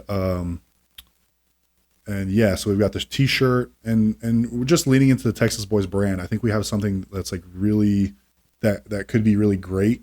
I just think it is going to take some real effort to grow. But once it catches on and once we find our groove with our humor and our brand and our audience, I think it could be a very successful thing. I want it for y'all, man. I you know, me and you have gotten to be friends. You know, Austin's the coach, so I just got more time with him. I have like implored him, like, dude, you're world's strongest Latino. Yeah. Like, there just aren't many Latin athletes out there that do this. Yeah. You've got to capitalize on an opportunity. And now, you know, over the last year and a half, you've become the same level. Like, there's just no, you know, and I think you've got, Austin's naturally funny. Yeah. Like, Austin's organically relatable, but you're, in my mind, a bigger personality. I don't know if it's bigger is the right word, but more dynamic. Louder, like very naturally fun. Like, you know, how much, so you're at OSG with me, like, were you scheduled every time you're on the broadcast, or were you just like, fuck it, I'll do it? A little bit of both. Like, they because I was last year's champion, they wanted me to talk during the open men's quite a bit. Okay. To just give insight and like, because I know the guys, and they want to hear about their training and whatever. But yeah, the OSG weekend was quite a lot of just free flow. Like, I was just kind of like on the floor resetting events when they really needed me, and then I was at the booth talking to people, selling t-shirts when it felt right, and then trying to sneak away and get my meals in every 2 hours, and then jumping on the commentator's booth whenever they were like, hey, open men's are about to go, can you jump in? Yeah. So that's cool. Well, you did I think sandbag, unfortunately. Yeah, that's a gay event. No. Oh man, it was so big. I've never done that stupid wide. I could it slipped out of my hand every time. I'm That's like, horrible. I picked it up and I was like, okay, this is easy. Yeah. Like, Well, what I don't so understand mad. is why you didn't put it on its side and use the label as a handle. I did once, and I get it to the lap. The lap wasn't the problem. I didn't think about maybe even more, and maybe like label to kind of pick it up. Yeah. And again, I mean, I'm just not. I haven't trained that event as good as I should. There's really, I mean, at the end of the day, I can complain all I want. That's not an event that I've gotten as good at. Yeah. And I just need to be. So, like, had it been a bag, I would have gotten the first hitch. But that's not what it was. I mean, that's on me. Yep. I'm just not as strong in that event. I don't have that great squeeze. I'm kind of tacky dependent on stones. Yeah. Like, I've got like a 365 stone. I bet I could get a 400 under the right circumstances. Doesn't matter if you can't squeeze it up. When I was doing the tacky list to train, 275 was the cap. So that's a 100-pound difference because I can't squeeze it. Yeah. And like, I don't care if my arms are short. Like, I've got the body I have. There's no excuse. So it sucks. But you did that. Trying to think, like, do you have goals set for followers, goals set for day-to-day content? How are you like addressing that to get your brand up?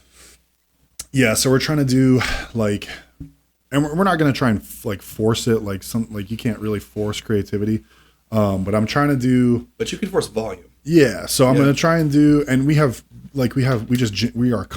content, right? So like, our training is content, our interactions are content. So I'm trying to do like 2 or so like individual posts, like just me, just my brand, just my lifting, whatever. Maybe a funny skit on my own or with Emma, my wife, a week, and then at least 1 or 2 collab Texas Boys, Austin and I collab funny skits together. And then we're gonna try to get back to. We have 3 full-length videos in the pocket for the Texas Boys YouTube channel. It takes so long to edit. Yeah. I've got like an hour-long video of us working out with Claire Myler, the 2-time Masters female champion. Oh, cool. Or 5-time Masters female champion. She won 2. That's so she won sick. 2 in the same weekend last. So 40, 50 together. Yeah, so she's insane. We ran her through a Texas Boys workout. Super entertaining. She's fantastic.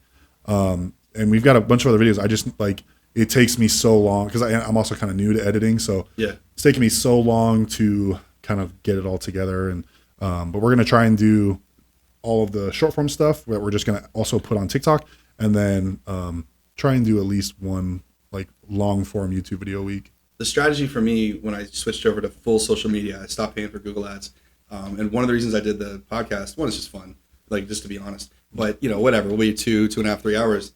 That's 2.5 hours of things you can pull out for short form too. Yeah. So you make clips out of it too. Exactly. Yeah. So now that and the content exists forever. They don't have to know that I talked to Austin. I think it was like around Halloween. That doesn't matter, or before that, because like he can just pull out another funny clip where we're laughing or being stupid or something serious or whatever. And as you guys do that, like the more long form content, and you can kind of bank it and just make short. Yeah. Like who cares that it was before that last Giants Live? No one gives a crap.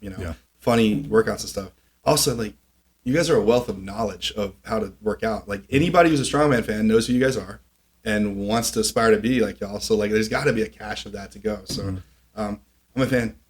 My advice, if you give a fuck, pay somebody, dude. Find the resources and get someone full time. Yeah. Because it's just dramatically different. Yeah. I know the editing is miserable, but if you got someone that's full time, man, it's just there. It's just hard to even find someone. Like we've had a couple people come and go, and they just like suck.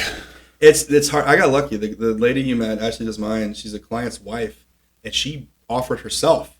She's like, I want to do this, and she created the resume. She had like literally a staged plan. She had 4 stages where her proposed salary for it, but had specific goals of like followers versus reviews versus dollars, and like just so I got lucky that she just presented herself to me. But it was just like, but I mean, it's just so different. I know it's expensive, but it's one of those like, I wouldn't change it because at least now with the money I spend, pay her. The content exists forever, so everything she builds for us is mine, that it just continues to perpetuate going forward, rather than a Google ad where someone calls me, there's $150 down the drain, and I just hope I get money, right? Yeah. So I want that for y'all, man. I think we're like in an interim period too, where like the t-shirt sales are going up. We're making money on t-shirt sales. We're buying equipment, like, equipment with that money. The YouTube videos are making a little bit of money, but not a lot. Like, I think we're in like an interim phase where like we're setting the groundwork, we're setting the foundation, and that whenever everything is kind of self-sufficient, making its own money, then I feel like we could justify like paying somebody a full salary. Yeah. It's hard to do. Yeah. Yeah. So I think, and that's what I'm saying. Like, once we take off and once this is like actually making money and self-sufficient, and I feel like we're close to that, then we can like really pour resources into it. Like, I don't think Austin and I will ever, unless we're like very successful, I think it's going to be a long time before Austin and I take a salary off of the Texas Boys. Right. I think we and I are both on the same page where we're going to reinvest continuously to make the best content and stuff for our fans. Yeah, but I think when it builds that exponential, then you can get to a point where literally my girl will come in. Like, the podcast helps because it doesn't have that much cash, but we come in and she films. Like, we have like a group chat with the office and my wife, like what TikToks are funny, and we'll film like 20 in a day. Damn. It's an annoying morning, and I've got like 4 shirts and like a suit and then jeans and then whatever, but we film them all. And what does she have? So every 2 or 3 days, one goes up, one goes up, one goes up, one goes up, and just you got to commit that time. So if you don't have a person, maybe try to get that. And then, I don't know what your routine is, but, if you guys can get it, but I want it for y'all because, I just don't, there's no reason Mitch Hooper should be making X thousands of dollars. I don't know what it is on his content, and he's not funny. So fuck you, Mitch. I'm just kidding. I've met him twice. I've met him 5 times. He doesn't remember me. So screw you for that. Trey Mitchell comes to me like we're friends. Yeah. And I'm sorry, Mitch, you're not that much more special than Trey Mitchell. Fuck you. All right? I don't want to hear it. Hey, what's funny too? Like, I used to be the biggest Mitch Hooper hater. Like the biggest Mitch Hooper hater. I remember. And now he's like the one guy that I go and like really hang out with the whole weekend. That's funny. Somewhere. Yeah. Like, cause we just like we're very similar, and like we're both like cleverly like dickheads, like we're both like sneaky assholes. And so like I just vibe with him a lot. He's easy to hang out with. Yeah. But I think the problem with Mitch is that he doesn't know when to like turn it off. So he's just kind of like a dick. 1, 2, 4. Yeah, so it's like he's just like kind of always a fucking arrogant dick. But it's like, but if it's me and him like one-on-one, it's funny as fuck, and we bounce off each other with it. But like, I understand why some people take that in a bad way, and I like, fuck that guy. Well, and look, he's on top, like the dude out of nowhere, And again, everybody in America, like maybe less so now, but like Brian Shaw was everybody's just dude. And what does he do his first year? He beats Brian Shaw in the group and puts him to the stone off. Like, what do you want him to do? He won. Yeah. Like, I mean, like, get mad if you want. He won. Like, I think that's like the last thing on the list of why people have problems with Mitch Hooper. Well, I mean, I'm trying to ignore like a major elephant in the room, like of the stuff with his girl. No. I'm not even talking about that. I just like think that as smart as Mitch is, he still says shit that is like, bro, that sounds so bad. Like, he's got some I mean, I gotta applaud the guy for having the stones to just like say what he wants, but like, my man, like no one edited that. Yeah, and that's exactly what I'm talking about though. He's like, he's not necessarily wrong, but just what he's saying could have been worded a little bit better. Yeah. Like, and that's like, I feel like 90% of the controversies with Mitch Hooper is just like, if he had just done like 2 more iterations of what he was saying in his head for like filtering for public audience, he would have been totally fine. Well, and like he has like the problem of like he holds himself out with this kind of image. It's like I compare like him and Evan Singleton. Yeah. Like Evan Singleton is, in my mind, I don't know him well. I met him twice. Authentic. Like I think the guy I see. I literally love that man. He's a fucking fantastic. So the dude on YouTube is the same dude, the guy, same dude there. So no one expects him to be like. I'm not saying he's a bad dude or good dude. Yeah. He's just Evan Singleton. No, he's a fucking great guy. So but when Luke Stoltman had his stuff with his there, and Mitch, you make a whole dramatic video about upstanding citizen. Yeah, we're gonna talk shit when your shit comes out, dude. Like if you hadn't said anything, no one's gonna approve of it. But it's not going to be this major controversy when you're not out there touting yourself as God's best family man, whereas big dad when you're Smo win, like, or maybe just shut the fuck up. And I think that's a problem with a lot of people these days is they love to virtue signal. Yes. Like I feel like all these people just yap their mouths and virtue signal just to get like social points. Like I said the thing that's good. Yeah. And they don't have any real morals. They don't have any real value. I'm not talking about Mitch at all. Yeah. I'm just saying like people who love to virtue signal are usually the ones with like the least convicted moral compass. Oh yeah, it's gross. It's so strange. Yeah. It's such a so you like when I hear people talk all grandiosely and talk about, you know, these big platitudes of how you should be and morality and all this shit, I'm like, I immediately assume you're retarded and you don't know what you're talking about, or like you have no real convictions. You know, it's hard not to agree because I was just with you. Yeah. Yeah. I like the jumpers. I haven't met a strongman athlete that wasn't cool. Yeah. I mean, just to be sincere, like I want to hate Lucas Haddon because he beats Austin. Like, what do you want to hear? Lucas is fucking great. What am I supposed to do? I met him. We talked for 10 minutes. Yeah, Lucas is fantastic. Like, it was like, dude, he took pictures. He talked, and he talked about Vermagnuson show. He talked, and like, he was like, dude, here's how you qualify. Here's how you do this. Like, that was fucking sick. Yeah. Like, he just seemed down to earth. I mean, like, whatever. Anybody who makes a lot of YouTube content is going to be a douchebag at some point. Whatever. But, you know, he also, I actually like listening to his like roundtable shit because he knows the sport real well and he knows all the athletes. So like, it's pretty cool. Yeah, very well spoken. I don't think there's a single person I like actively dislike anymore. For a long time it was Mitch, just because he snubbed me once. Because I came up with, and I'm going to send this to Mitch later. I'm going to clip it and send it to Mitch later. Because I came up with, I put in his YouTube comments. This is before I had done anything. I was like, I came up with the mustache. Oh, the mustache, and he used that for a long time. I think he made a T-shirt or something about it because he had the mustache for a long time. And I put in his comments, I was like, "You should call it the mustache." And then I saw that he had used it in like an Arnold's interview or a World's interview or something or whatever. And so I came up to him at Shaw the year that Austin won the Open, and I was like, "Hey, dude, like my name's Nick. Nice to meet you. Like I'm competing in the Shaw Open. A big fan. I'm the guy that came up with mustache in your comments." He was like, "Cool," and walked off. And I was like, "Fuck you, dude." And like clearly he was just getting ready to go out and perform and do his thing. Sure. But in my mind, I was like, fuck you, man. I came up with a thing that you like used in all your interviews. At least you could be was like, yeah, that's funny as hell, dude. Thanks. Cool. I gotta go. All right. I want to try to pivot a little because I'm actually, well, where do you see strongman like as a sport right now? Because like we had a kind of the old era. You had kind of that 90s era, which it's still fun. The implements are weird. Yeah. Pujanowski there kills it. And then you get the giant era. And I think that's kind of the era that built what we know of the sport. Z, Brian, Thor, Eddie, you know, and just that's what you think of.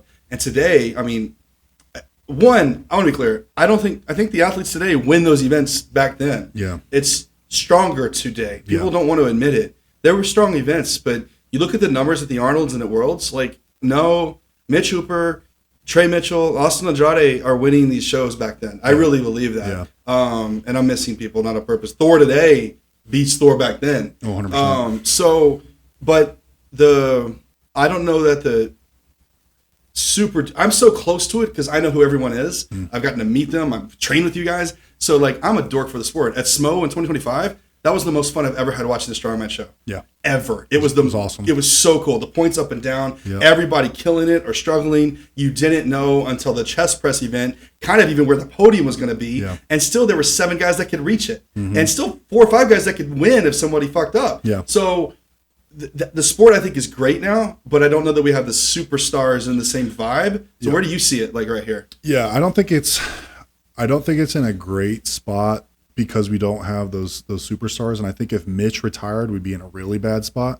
I think Mitch and Thor retiring potentially at the end of this next year is like a big hit to Strongman. Yeah. Because there's nobody that really sells tickets. And I think that we're in that interim period where, you know, Austin is still gaining his notoriety and building his character. We're still building the Texas Boys as a brand. I'm still coming up to the point where even though, yes, I feel like I'm entertaining, I'm not a big threat to win all these shows yet, and I think I need to be to really like draw people's attention. Yeah. So I think we're in like an interim period where we're losing. We've lost a lot of the big names, and the guys that are going to be the next big names are still being formed. Yeah. So you know, the Thor Brian era was not immediately replaced by another Thor and Brian. No. You know, like they're just kind of gone, and we're creating new characters right now. I think it's more. I think it doesn't help that it's more competitive now. You could take. I mean, tell me next year. No, I think it does help that it's more competitive now because I feel like it's more entertaining. Like it becomes, instead of like, you know, Kansas City Chiefs winning every single game and then going and winning the Super Bowl. That's not very entertaining. No. I think it's very entertaining where, you know, it's a good football game and it's going back and forth, and I think, agree, but it's hard to build stars that way. Yeah. That's my issue. Yeah. Because I think the sport's better. I think the sport's as a sport in and of itself, I think it's the best it's ever been. Yeah. By far. But tell me, like the 4 major shows, I would bet on 4 different winners. Yeah. If I'm being honest. And what's sad too is like, you know, I was watching football the other day. Stadium, 60,000 people stacked, full, sold out, all the way to the ceiling. Yeah. You know, you watch WWE wrestling, full stadium sold out. UFC, full stadium sold out. OSG barely had like 2 bleachers full of a whole arena. Mm-hmm. And it's like World's Strongest Man had 2 sets of bleachers that were barely full. Yeah. It's like we need to get, if the sport is going to survive and grow long term, we need to get people to go and watch it live. And I think the World's Strongest Man format of like doing one event every fucking 5 hours, that's not conducive to having a live audience. And I think like the Arnolds having a big expo to go hang out in and explore in between events, that's great.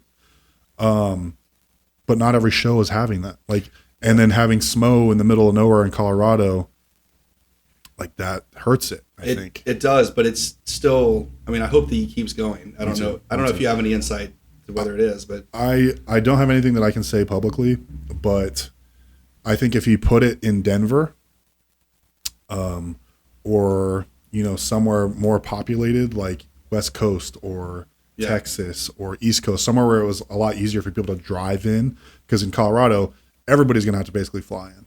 Yeah, and that's very expensive for a lot of people. You know, even people in California, Nevada, whatever, will still have to drive 10 hours, 8 hours. 3 times. Yeah, they got to go. But it's cool. It's hard. Yeah, and I think that's why Giants Live succeeds so well in the UK, is because it's 3 hours for the furthest person away to go to a Giants Live show. Yeah. So you can make it a day thing. Mm-hmm. Whereas SMO, you have to spend thousands of dollars and spend basically a whole week traveling to, watching the show, traveling home. Yeah. I've done it 3 times, and I have to basically... Like I red eye twice to make 2.5 days work to not miss much work. Yeah. Do you best guess? Are we going to have a SMO 2026? Yeah. Okay. And I again, I don't know his economics on maybe the stadium in Loveland is just so much cheaper than a stadium in Denver. Mm. So I don't know. I love that he tries to be independent because I mean, but dude, it's already like such a grassroots hardcore show for strong like pure strongman fans. Yeah.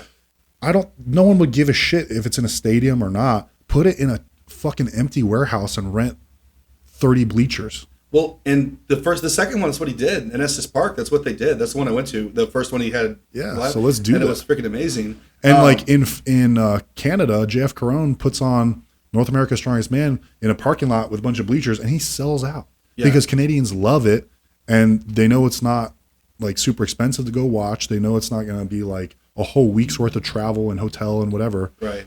Like it needs to be somewhere accessible, somewhere cheap, and it just whatever he needs to do to grow the sport. And I know I probably sound like if he sees this, I know it's probably a broken record.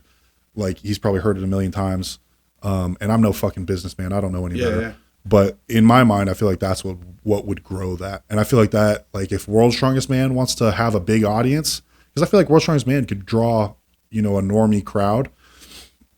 They need to not do the 3-hour breaks between events. They need to not do 2 events a day. They need to make it for a live audience too. You know. I went to the one in Myrtle Beach, the one the first one Austin did, and like brutal, it was miserable. No shade, no food. It was the worst. What do you call it? An expo? What the vendors? It was the worst selection. Sucks. It was SPD, World's Strongest Man, Rain, and like Mitch Hoopers. Yeah. And that was it. Like, how do you not have more accessibility, more brands? At Shaw's, I mean, it's not as good as some other, like, it's not as good as it always, but there's 30 people there. Yeah. You know, like Juju, I don't give a fuck about him, but people do. Yeah. Oberst had one, all these kind of vendors and stuff, and there's something to do around. I don't need the arm wrestling, but maybe some people care. Yeah. The grip thing, I think Brian is just obsessed with, and I don't think anybody else cares, but whatever. I'm with you. America, I think, isn't as obsessed with the sport as Britain and other parts of Europe, so I think it can survive. It'll survive there, but it's just America for some reason doesn't have the appreciation for it or the obsession with it. And I think like the USA is just so big, that it's like no matter where it is, 30% of the people are going to have to spend thousands of dollars flying all the way over the country. Yeah, but it's still not. I mean, people do that for football and other things. It's not crazy to ask of that. But football is a 3-hour thing one night. It's a good point. And you're in a stadium. You don't have to come back 2 or 3 days. Yeah. You know, Strongman on Earth was 2 days. And you got to fly 5 hours each. Yeah, because they got, you know, events from 2 o'clock to 7 o'clock or whatever. Yeah. You know, you go to football, it's super entertaining for 3 hours, and then you can go explore the city that you're in. You can go, you know, then if it's over a weekend, you know, you can go have brunch somewhere in the city before the show, go to football, cheer on your team. It's very exciting, action-packed, boom, boom, boom, boom, boom. And then the next day, Sunday, before you drive home, you can go, you know, explore the suburbs, whatever, and then go. I think what has hurt Shaw some is just him not competing. I mean, he gets to retire. Yeah. But the stars not being there, I think, is what it's hard for casual, less obsessed fans like me that, like, I know that, you know, you would beat Margie's Fudnowski, like, in 97. I know that. Yeah. Nobody else does. Like, it's just, you have to be that dork to understand that the level that was at 2025 was amazing. Yeah. And just because it's not Brian and Eddie and Thor and to some degree Mitch. Maybe Mitch just has that notoriety now. I don't know that he does. I think that's what's hurting. I would love to see a star come up. Yeah. I don't know why it's not Tom Stoltman, who's a giant, freakish, amazing human being with 3 World's Strongest Man titles. And, you know, I know he hasn't won others, but he's podiumed and everything else. Like, this dude's a monster beast. Yeah. I don't know why it's not him. I don't know why it's not Austin. I don't know why Trey's awkward as fuck, so I don't know. But, I mean, like, you know, I just wish these stars would come up, you know? Yeah, I think they're all just slightly too autistic. And that's kind of what I was saying. Like, and I had this talk with Mitch, too.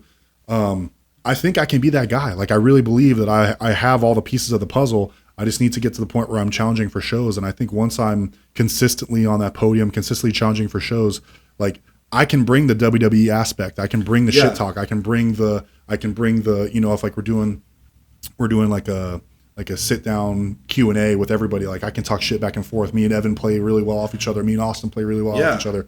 And I think I can bring a lot of those elements together. I just feel like until I'm at that stage where people respect my level of strength in the sport, they won't respect me as the superstar. I got you. Yeah. And I think that right now you're Pile Dryer. Like, I'm not being an asshole, but like you're better than him. But I mean, like, that's kind of like a novelty. Like, okay, he's fun, but he's okay. Yeah. Like I'm the funny guy, but I'm not like a real threat. Yeah. And I think once I'm the real threat and I'm entertaining, and I'm forcing personalities to interact with my banter and my shit talk and my and whatever, I think then I can bring the whole sport up as a whole. And that's why I'm so like grateful for this offseason, because I can work on those things, like my overall strength level. And I think that this next season, if I can do what I am hoping to do, I can start to become that guy. And I genuinely believe that in the next 2 to 3 years I can be. I think you can. I think Austin's that guy. I think if he gets a win, if he won an Arnold or a Smo, I do think he has that personality, the big boom, because none of his shit's fake. Yeah, that's who he is. Yeah, he's an asshole when he wants to be. He's not pleasant to be around when he's competing, but it's authentic. You know, that's there. You're different, but your own level. You know what I mean? I agree with all that. I think Lucas has a personality too. That's fun to watch. Yeah. I love Trey Mitchell. I want to be clear. Like, I don't understand his strength. I don't. Nobody does. It's not. It's weird to make these distinctions among these guys. I think he might be one of the most statically strong human beings that's ever existed. Ever. It's unfucking believable. If he didn't have his grip problem, he would have won every show by now. It's unbelievable. Yeah. Yeah. And, every single show he would have won. Yeah. And like Lucas is like humble enough to admit, like, outside of some technical shit on overhead, Trey's stronger. Yeah. Which is what the fuck? That's unbelievable. It's crazy. Martine's kind of had it. I think Martine's had it, but he kind of faded quick with injury and some other stuff. Yeah. He had that personality that did it. I love Tom Evans. Like, his grit these last year was one of the most inspiring things to watch. But he's just a dude. Yeah. You know, there's nothing wrong with him. He's authentic. Yeah. He's a great guy. So, and like, there's a difference between Tom Evans being dry and walking off and Trey Mitchell being dry and walking off. Like, for some reason, like, it's more entertaining to see Trey be like, and like walk off. Yeah. And like, 'cause Big Z had it too. Big Z was just, and then he'd walk off. That's part of the thing. But for some reason, like, Tom Evans, like, he does the same thing and walks off. Yeah. And it's like, okay. It's just weird. Yeah. Like, Tom Evans quietly was like the 3rd or 4th best strongman last year. Yeah. Like, it's like, what the fuck? Like, no one, I don't think people, if you ask, like, taking the top 10 strongman, people would leave him out. Like, Yeah. You shouldn't. Yeah. Like, dude. And it's weird. It's like not a dig at Tom Evans. He just like Trey and Big Z have like a different kind of understated than he does. Like he's understated, but like they have like some aura behind it too. I don't know. Yeah, it's cool. Well, dude, I appreciate you coming on. We don't have to do that to be unnatural. I got a case about a grinder blowing up to fuck with you, but I'm not going to be that guy to do that. And I didn't really watch football. Do you have any thoughts on Lane Kiffin getting hired for LSU, or do you not know anything about it? I have no idea who or what that is. All right. So where can people find you? You've got Texas Boys YouTube. Yep. So we got the Texas Boys Strongman on YouTube. That's me and Austin. We Texas Boys Strongman on TikTok as well. And then my Instagram is Nick Guardione. And yeah, we're gonna have T-shirts, Texas Boys Strongman T-shirts. Follow us on all the socials and watch our rise to the top. Do you have a show yet? Or are you just not in a bad way holding out for Worlds? Like Worlds is next in your. Yeah, I don't have anything planned yet. Okay, cool. Yeah, that's awesome, man. All right, well, thanks for joining. And you want to learn more about Nick? Follow him on all social media. All the links will be in the description. That's it for Fiegel Files. Stay tuned in next week. I don't know who I have because I can't plan for shit. Until then, subscribe. Don't miss an episode. If you need legal help, hit me at divorcelawyersa.com. Follow me on my social media platforms. Stay strong and go LSU. Now coached by Lane Kiffin. Tigers. Thanks, guys. Peace.